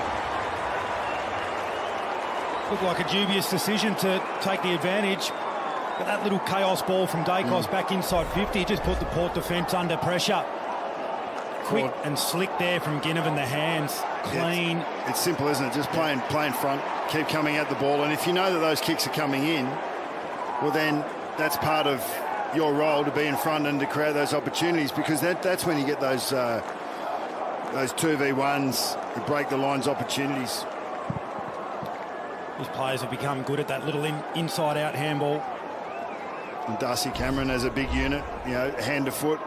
It's good play for a big fella. Yeah, they flex their muscles here in this third term, the Pies. Just constant pressure, Rui. That's what we're seeing. And Port Adelaide, defensively and even around the ball, not able to cope with it at this point or since quarter time.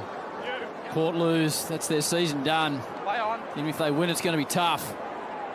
Still hope, though, for Port Adelaide and their fans. Dixon, brought down by Noble, does well, the little man against a big man. Stands out, I think, with Collingwood's defence. The amount of times you see Noble and Quainer and Murphy going up against Dixon and Finlayson and Georgiades in contests and just holding their own. Well, Noble's not a big man. He's had a really good 5 minutes. Josh Dacos had a good game. Sets a task to McCreery. Burton, now there's an opportunity for Port. Butters just inches the ball forward to Boak. Brings it to ground. Amon picks it up through his legs. That was fancy. Farrell is going to have problems here. Gets away from McCreery. Does pretty well in the end to find Burgoyne, the rangy one. Jace Burgoyne plays on. Sends it to 15 from home. Port need a mark. You saw Charlie throw his head back because it was Cameron who took it.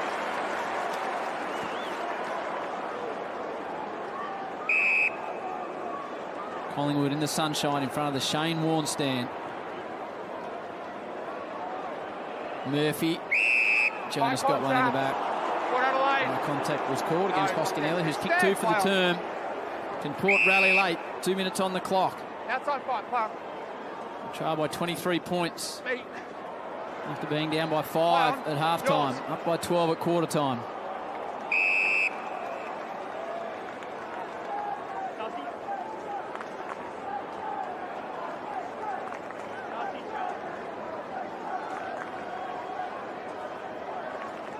Powell-Pepper rolls through. From nowhere, Powell-Pepper used his strength and skill to give Port the goal they needed.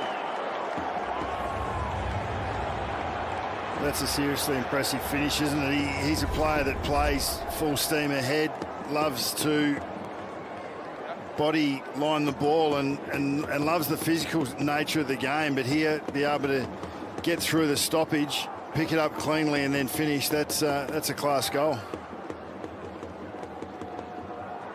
Important one too, just on the stroke of three-quarter time to keep them in touch.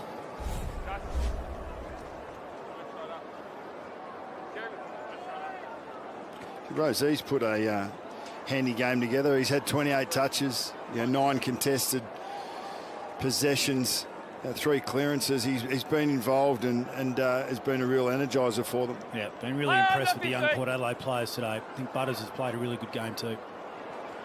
Burton keeps in front of himself. Josh Dacos got one high in the initial contact. He's up to his 20th disposal. To lead all comes for Collingwood. Gives it to Nick, who looks for Hoskin Elliott. Jonas arrived and just got a fist on it. Ruckman! Now Mason. Port Adelaide, Ruck! Taylor Adams subbed out with a Jeremy, groin issue, which released Carmichael into the game. Drew is the sub for Port Adelaide. Hasn't been required as yet. Mason Cox. Finlayson back to Cox. Shins it straight up in the air. Boak trying to clear it. Josh Dacos on the dive. Got a free kick here, has Josh. Yep, Maimon just hanging on. Bit of a panic move, really. Take it out.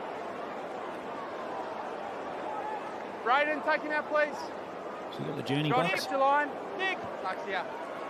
Thanks, Nick. Right It's out. on the edge of his range. Man there, 15 gone.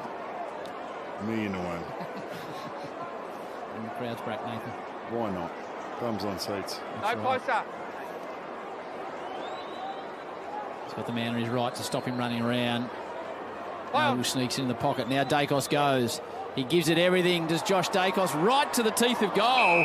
Gee, that's a good grab by Bergman, who's hurt himself on the way down. Threw himself at the footy in the air.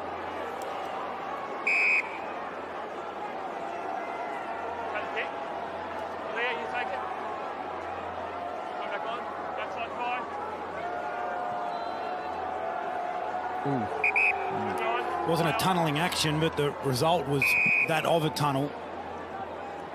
Amazing how quick a player Bounces back when they say, do you want the other bloke to take your kick? Play on. Maynard. Collingwood need a mark inside 50, but that's in the crowd that'll be trying to mark that one. So it's going to be a 17-point lead for the Pies. At three-quarter time, they led it by 5. At half-time, Port by 12 at the first break. Collingwood looking for a 10th straight win. They lead it by 11, in fact 17 points at three-quarter time. The Pies 11-8-74, Port Adelaide 8-9-57. Collingwood by 17 points, three-quarter time. Collingwood have stood up really well, and it's come from generally around pressure around the ball, which has made it hard for them to find time and space to enter with effectiveness there at forward 50. But that's what they'll be looking for. Keep the run through the midfield, try and connect with your forwards, give them some even-numbered contests to do their work in. Collingwood looking for 10 in a row. Port looking to keep their season alive. Final term of the MCG. Going the way of DeGoey. So it was against Butters. Carmichael.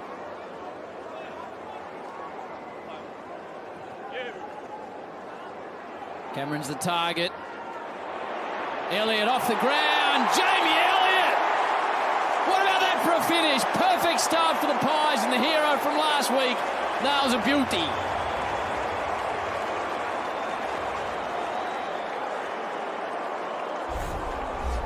Gets over to Cameron and he says, great contest. Have a look at the work that Elliott did in the initial part of that inside 50 to lose his opponent. So he started on McKenzie, and Finlayson was the one that ended up sort of out the front of the contest, really in no man's land, which freed Elliott up to be able to just take a swing of it.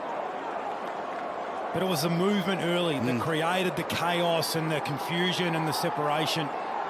It was a tough matchup. He came into the league as an aerialist, and an undersized marking player, and he's just developed consistently. Missed a lot of footy through the middle part of his career, but really in the sweet spot now. Cameron to DeGoey was beautiful. DeGoey didn't really take possession, just threw it on the boot. It was effective though. Finlayson. Then towards Amon, who flies from behind Quaynor. Cameron. Nick Dacos. Josh Dacos. Stand! Yours. Ryan's got a hand in it in his 200th. Burn Jones. Second most possessions for Port today. Moore tapped it down in front of Dixon. He's won the battle so far. Amon, Rosie looking for a target. They've struggled inside 50 marks today. Sidebottom getting back as the winger. That's why they've only conceded those 2 goals from almost 30 inside 50 since the quarter time. They just understand their roles within that grid, that rolling zone, and where they need to be. Stand! Put it on, play on! Hoskin Elliott kicked a couple of goals in the third term. Looks for Cameron. Boak gets the arms up. Carmichael gets the scraps. Courage needed. Johnson came out at it hard. Going back was McKenzie. The impressive Johnson's kicked 1. Finds Lipinski. Ginnivan wants it deep. He's on Jace Burgoyne. They don't elect to go to that contest. Pendlebury. Looking for something a little more precise. We always laud the player going back with the fly, but it takes just as much courage coming at the ball to expose yourself when you know someone's coming the other way. Pendlebury, couple went early. Aim on, Burn Jones. Was always looking for the boundary. So that Johnson mark was a really good one. Yeah, well, Johnson's the tallest player in the forward line at the moment. He was up the ground, and 3 separate Collingwood players had a look forward, didn't like what they saw, and were prepared to take the gas out of the game. They've created a forward 50 stoppage. It's good play. Cameron grabs out of the ruck. Finlayson grabs him, winds, kicks indiscriminately, only as far as side bottom. He says, just calm it down. I think I can bang it home. Journey? No. That's his steal. This is a tight. This is a tall opportunity. He hits him pretty well, and he probably. I would have encouraged Steele to go on his left because he kicks a little bit longer on his left than his right. 283rd game, the fourth He's most kicking on his right. for Collingwood. Doesn't barrel it. Drop punt right to the square, and the defenders mop up with a couple of fists. Strange kick for Steele. He was just popping it up. Yeah, a bit too deep. Well, I think you see Collingwood players playing for territory a lot. They take the forward 50 stoppages or the front half stoppages. They love to take those yards and then set up defensively. Out of wing ball. Marshall. Quaynor. Marshall always looked happy for the boundary there. It's another example, though, of smaller Collingwood defender being able to hold his own against a big Port Adelaide forward. Done it all day. Well, aerial capacity is not about size. It's about the ability to get under the drop zone or to impact. And we've seen some 5'10" blokes be just stronger over or in the contest aerially than a 6'4" guy at times. Eamon, Boak. Kick 2 in the first term. Wines back to Amon. Looks for the pocket ball. Gee, Darcy Moore's been on Charlie Dixon's hammer all day. Darcy, Charlie. Where's the spark coming from, Roof? Report. Darcy and Charlie. Yeah, it's, well, I mean, you look to the likely suspects, the guys that have done it before, the Charlie Dixons and the Robbie Grays and the Trav Boaks, but today it's been predominantly the younger players that have got them going. This is a guy that's a bit of a barometer for them. Well, last week it was out of stoppage, wasn't it? Get even numbers in front of the ball, win stoppage, and then quick kick the ball forward. They need to give themselves those opportunities. They have turned it around. Collingwood were 15-5 up in clearance. They were plus 10 at stages in the early in the second quarter. Port Adelaide turned that around. They're plus 4 now, but we haven't seen any scoring from it. This man does step up in tight games in the last quarter. He's already kicked a goal. Pau Pepper from way downtown. Yeah. Top shelf finish. Pau Pepper's got 2. And Port drag it back. Well, I think that's it, Bucks. I think it's as much about sort of structurally and attitudinally how you want to play it from here as much as it is personalities bobbing up and having a little purple patch. So really important now, I think, for Port Adelaide that you just can't let Collingwood defensively dictate the way they've been doing it with extras behind the ball. So as much as you can, equalise in front of the footy. Let's try and back in our clearance game that's been so strong and surge from there. It's a pure finish, isn't it? And that didn't just cover the line either. That was a good 10 metres over. So that ball carried 60 metres with a drop punt. Powerful unit. Kicked the last couple and has looked lively. Cox falls over. Finlayson nearly does the same, just taps it out in front. Nick Dacos. Pau Pepper tries to hassle him off the footy. Four players were already running forward. They thought the decision was coming. Well, there's winning key contests and energy. We talk about Rosie and Butters being good through the middle. Pau Pepper, as a high forward, has had high impact and has not given up the game, trying to draw his opponents into it with his energy. Dixon's deep. They don't go deep. It was a bit short in the end. Noble could get them coming back the other way. Oman's up for Carmichael. He's got no one ahead of him, so he'll have to wait. And he pops it out beautifully to Johnson. Aaliyah. Johnson plays it cleverly, plays it beautifully in the end. Aaliyah arrives. Pau Pepper's everywhere at the moment. Had no one to kick to. Ginnivan in the region. Boak rides the tackle. McEntee cut off by De Goey. De Goey taps it in front of himself. De Goey continues to go. But Aaliyah gets the arms up. Port should get out of it through Jones to Burn Jones. Hanging in there, Port Adelaide. Farrell won't have any room. Pendlebury pins him with a tackle. Burn Jones comes a third time. Puts it out to Wines. Kicks it straight to the guts of Cox. McEntee, Noble, Maynard now. Spins it back the other way for Collingwood. Carmichael didn't cover the required distance. Caught in a tackle by Jonas. Gee, Burn Jones just a few times there. The pressure was coming at him and he just flinched on the handball. Had to be clean and had to be given in a way where the teammate could continue to run. Cox hits to open space. Wines, McCreary, Pendlebury hugs the boundary line. You saw the image of Jonas then, and Wines working across to try and put some pressure on the opposition. And Ken Hinkley said before the game, about those two boys, Jonas and Wines, and 200 games and how much they mean to this group. That's potentially where the energy needs to come from. I'm sure that would have been in Ken Hinkley's three-quarter time address. There is Jonas with a hack ball out of defence. Dixon still no room with more, just a little toe poke. Pendlebury got a shove from Farrell.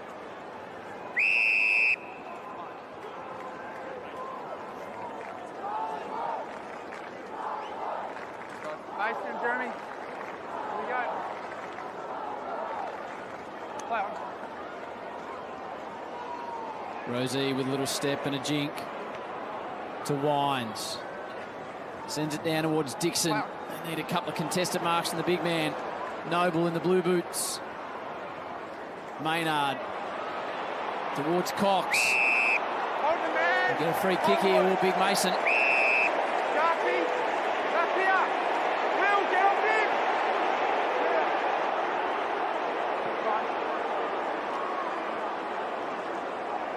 Stay up, guys. Stand there. Play on. Points deep. Me. Goes really tight in the pocket to Elliott.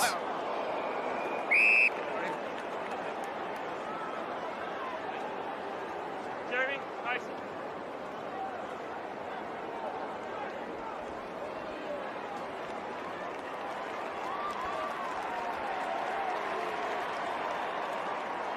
Jamie Elliott pocket, forming the Luke Hodge pocket.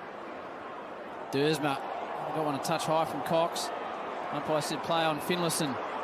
Wines are continuing to run Port Adelaide. Boak caught from behind. Got it away from McCreary, but he's affected the turnover. Maynard sends it back the other way. Gee, just when they look through as well, Port Adelaide, that Collingwood pressure, it's been brilliant since quarter time. McCreary's roll back and tackle pressure was brilliant there as a high forward. Don't watch the ball go away from you. Go and impact the contest.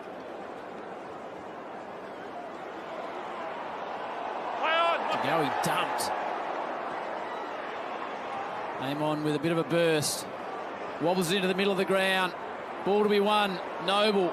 Butters. Stripped back to Bergman. Can't get away. Brilliant tackle. Quainer brought him to ground. Umpire says play on. Now Butters from right on 50. Sends it deep. And sends it all the way. Loves everything about it. Port have got two in a row. And it's back to a two-goal game. Well, Scott Pendlebury's going spare in the middle of the ground talking to the umpire. I can understand why. I'm not sure how that wasn't a holding the ball decision here on Bergman.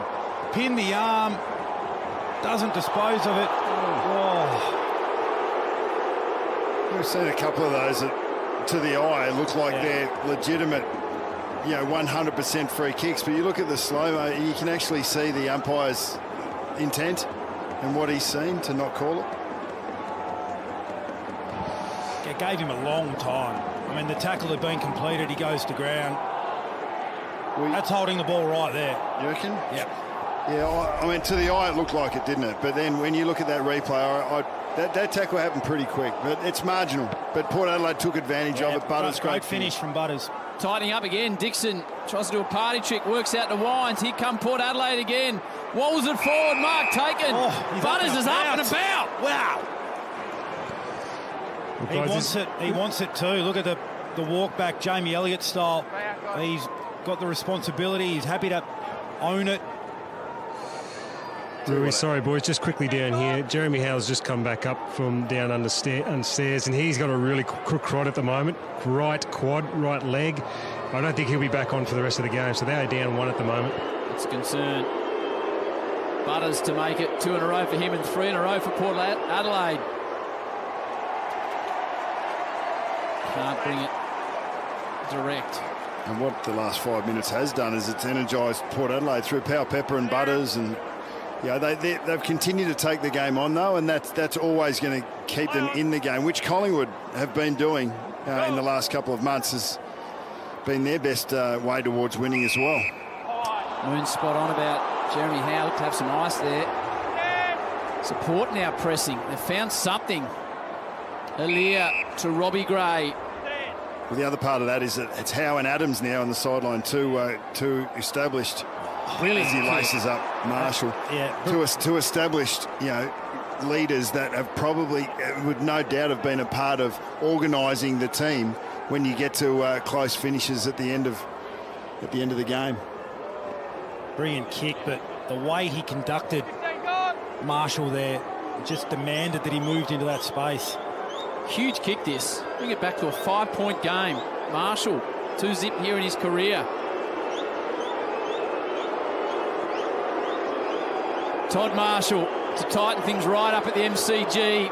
Never gave it a chance. They're having opportunities, not taking the most of them, Port Adelaide. Yeah, that's what it's going to come down to, Howie. Does that mean he's still 2-zip? Won't go in the... Won't go in the crowd. Points, will it? Robbie Gray just... So Robbie Gray there. Waving players around. Yeah, that's it. Waving them out of the space so Marshall could move into it. Free kick to Cameron. So no Howe, no Adams for Collingwood, both injured. Cox buffeted off it. Johnson, the impressive Johnson marks. He's taken some big marks this quarter. He seems unflustered. As evidenced by, steps around with a high ball. Inside 50, Ginnivan from the side. Carmichael did it late last week. No contest in the air in the end.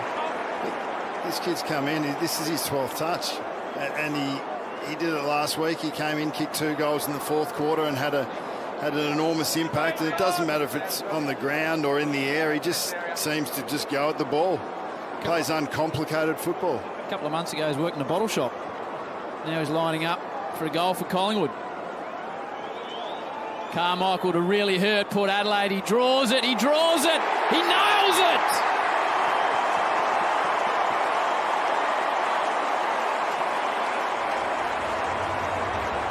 Well, the value of just keeping your eye on the footy. The kick wasn't designed for him, but he ran in, and I reckon he's loving AFL footy right about now.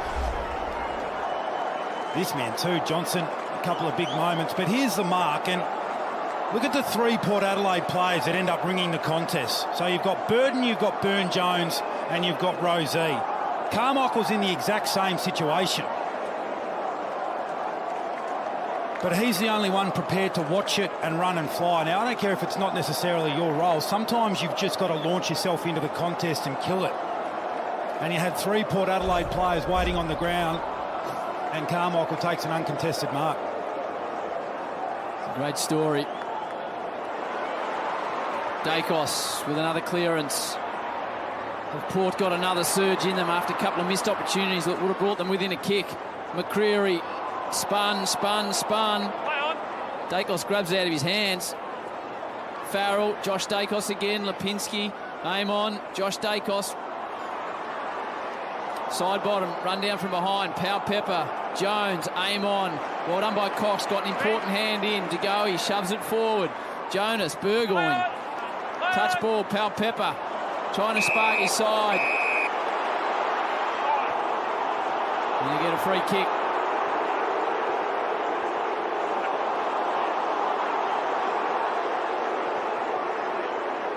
Farrell sends it wide out the other side.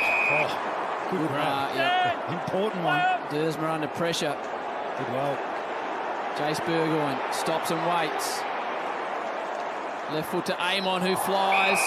Marks well on the outer side. They know they've got to keep moving, Port Adelaide. Look at this man go. Powell Pepper again, he's everywhere. Loops it to Boak. Goes inboard to Marshall. Hurried kick towards goal. Mason Cox is there with a double fist.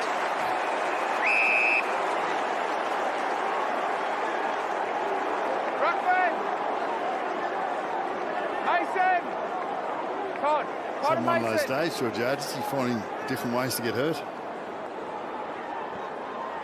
Marshall and Cox. Cox with a fist towards the boundary line. Good as a handball. Noble gets in the back. And McEntee. Chance here for Port.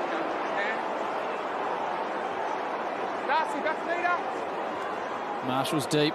Gray's hovering. Mason Cox has got his name all over it. Big Tex. It's like Cox was the forward then. The kick was definitely to his advantage, but Good play. Ruckman getting back to support his defence. Play on. Aim on. From deep in the pocket. It's a beautiful kick to a dangerous area. Georgiades, another way to hurt himself, this time crunching into the post. That's a great mark. Players back with me. Kept his eyes on it the whole way. He and the next two players that were likely to get there were Port Adelaide as well. That's it there. Georgiades plays on, kicks truly, 11-point game. They just won't quit, will they? They keep coming, Port Adelaide. There's still a lot of energy in what they're trying to do.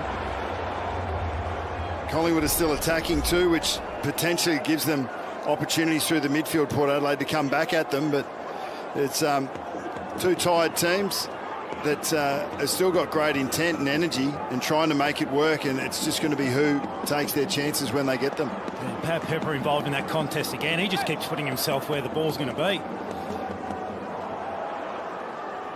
The margin for error now becoming smaller and smaller, but they're still in with a sniff here, Port Adelaide. Season on the line.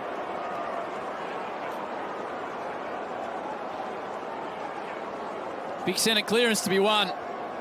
To go, he's in there alongside Boak. Josh Dacos alongside Amon. Lipinski. Josh Dacos wins it. Handball's out to space. McCreery arrives off the flank. Jones throws a foot at it. Josh Dacos again to Nick Dacos. High up and under. Burton's in best position. Manages Elliott well. Got even numbers now in front of the ball if you're Port Adelaide. Just up and under towards Dixon. Tries the one-hander. Maynard. Rose to side bottom. Continues to knock up possessions. Now Quaynor. Down the members' wing, too much on it for Elliott. Spoke to Josh Dacos before the game, how he was talking about getting some midfield minutes. His centre bounce work in the last 2 or 3 has been excellent. Initial contest, but then also the follow-up. So, yeah, it's brave coaching to keep throwing players around in there. Cameron, he enjoys it in there from his responses. Rosie, here come Port again, trying to bring it back to a kick. Too deep into the pocket, though. Maynard is there. Charlie almost conceded it was going to be out. Ooh, crisp. Nick Dacos always seems to have time. Noble. Well worked to Bianco. Out of flank.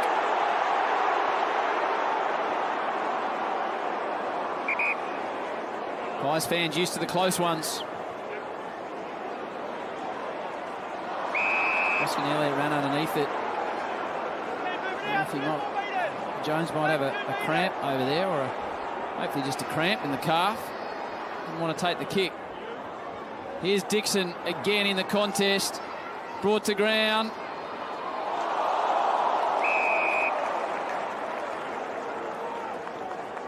Jones looks like he's coming off the ground.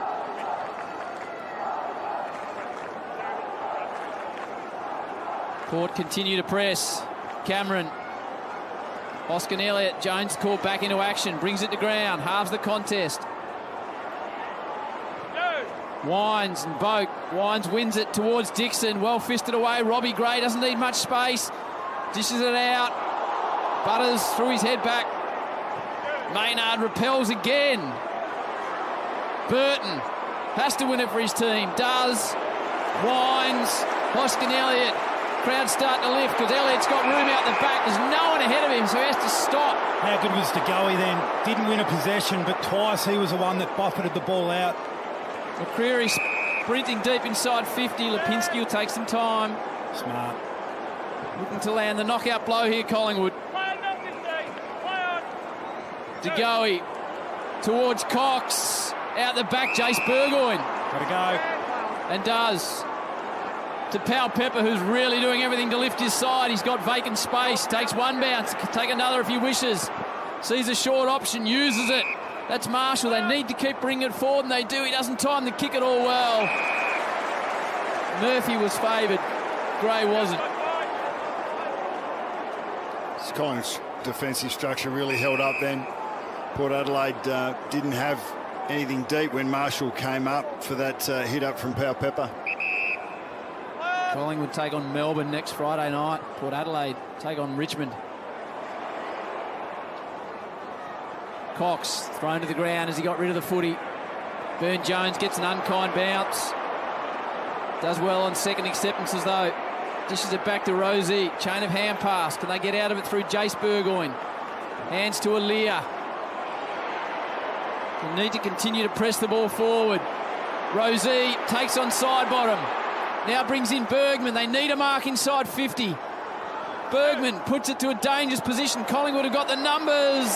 Murphy again.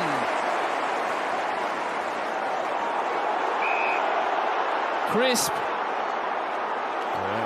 Nick Dacos to Noble. Game starting to open up on the outer side. Takes a bounce. For Hoskinelli. He's had a good second half. Now Lipinski again, prepared to take a bit of time. Nick Dacos had run all the way from the back pocket. I wonder why Collingwood are winning close games. We're just seeing it at the moment. Defensively, so sure behind the ball, and then going back the other way, just smart with the footy. High ball inside 50. Aaliyah just rushed through before McCreary threw a boot on it. So, 2-goal game now. 2:15 on the clock. It's muscle memory too for Collingwood when you've been in these positions so often. 8-1 record with games under 12 points, and Port Adelaide the opposite, 2-6 in the same. Finlayson had to accept the aggressive ball and did, but now Collingwood have got 2 back, so he has to wait, find a short option. That short option's Marshall, gets squeezed literally to Bergman. They go towards Powell Pepper, the man trying to lift them. Darcy Moore this time. Defence has been outstanding in the last few minutes by the Pies. So Nathan Murphy has just set himself up down the line, 55 metres from the kicker, and every time a Port Adelaide players looked up in their front half, that's what they see.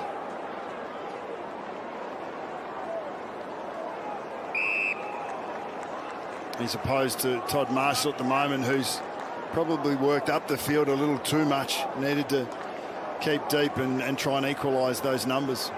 40,716 fans here. Rosie still trying to get his team across the line. Burn-Jones. Boak. Wobbles it. Might work out to Jace Burgoyne. It does. Clock continues to tick. Smart kick from Boak, because they've just been going long to the top of the square without any success. So mixed it up, just brought the ball back inside. High risk, high reward. Got to kick it. Jace Burgoyne, he's had a good day. Got a famous name from 45, directly in front. Nails it, of course he does. The clock stops at 1:01. Here we go again. Yeah, well done, young man. There's a clutch finish. Put himself in the position. Clever kick here from Boak, because Collingwood have just been eating these up. Just a long kick to the top of the square or down the line. Wasn't necessarily going for a player rather than a spot. Didn't look like missing.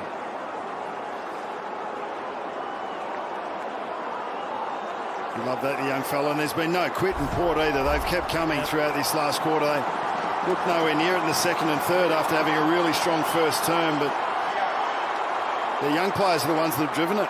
Here we go. Collingwood so good in the tie ones. 8-1 in under 12 points. Can they do it again? Or Port out of the middle, winds in his 200th. Sends it forward. Robbie Gray dangerous. Coming back Maynard. Quaynor sits over the footy. Maynard spits it out to Moore. Josh Dacos clearing kick. It's going to come back in a hurry. Oh, it's dropped though. Missed opportunity by Wines. Still time though if Ali can mop it up. Goes to Burton. Just forced to kick long down the line. Dixon. Free kick. Hand to the back. And 50. Wow. That could just about be it.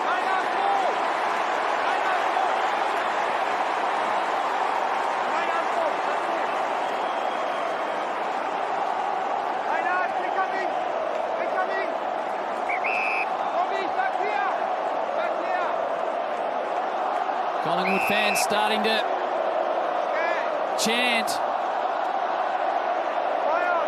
Maynard will head towards the boundary. He does that. They need a mark here from Alir. Spills out the back. Dersma got more under it than forward the ball. Boak dragged down. They're going to run out of time. Collingwood again. Again in a close one. The Pies got a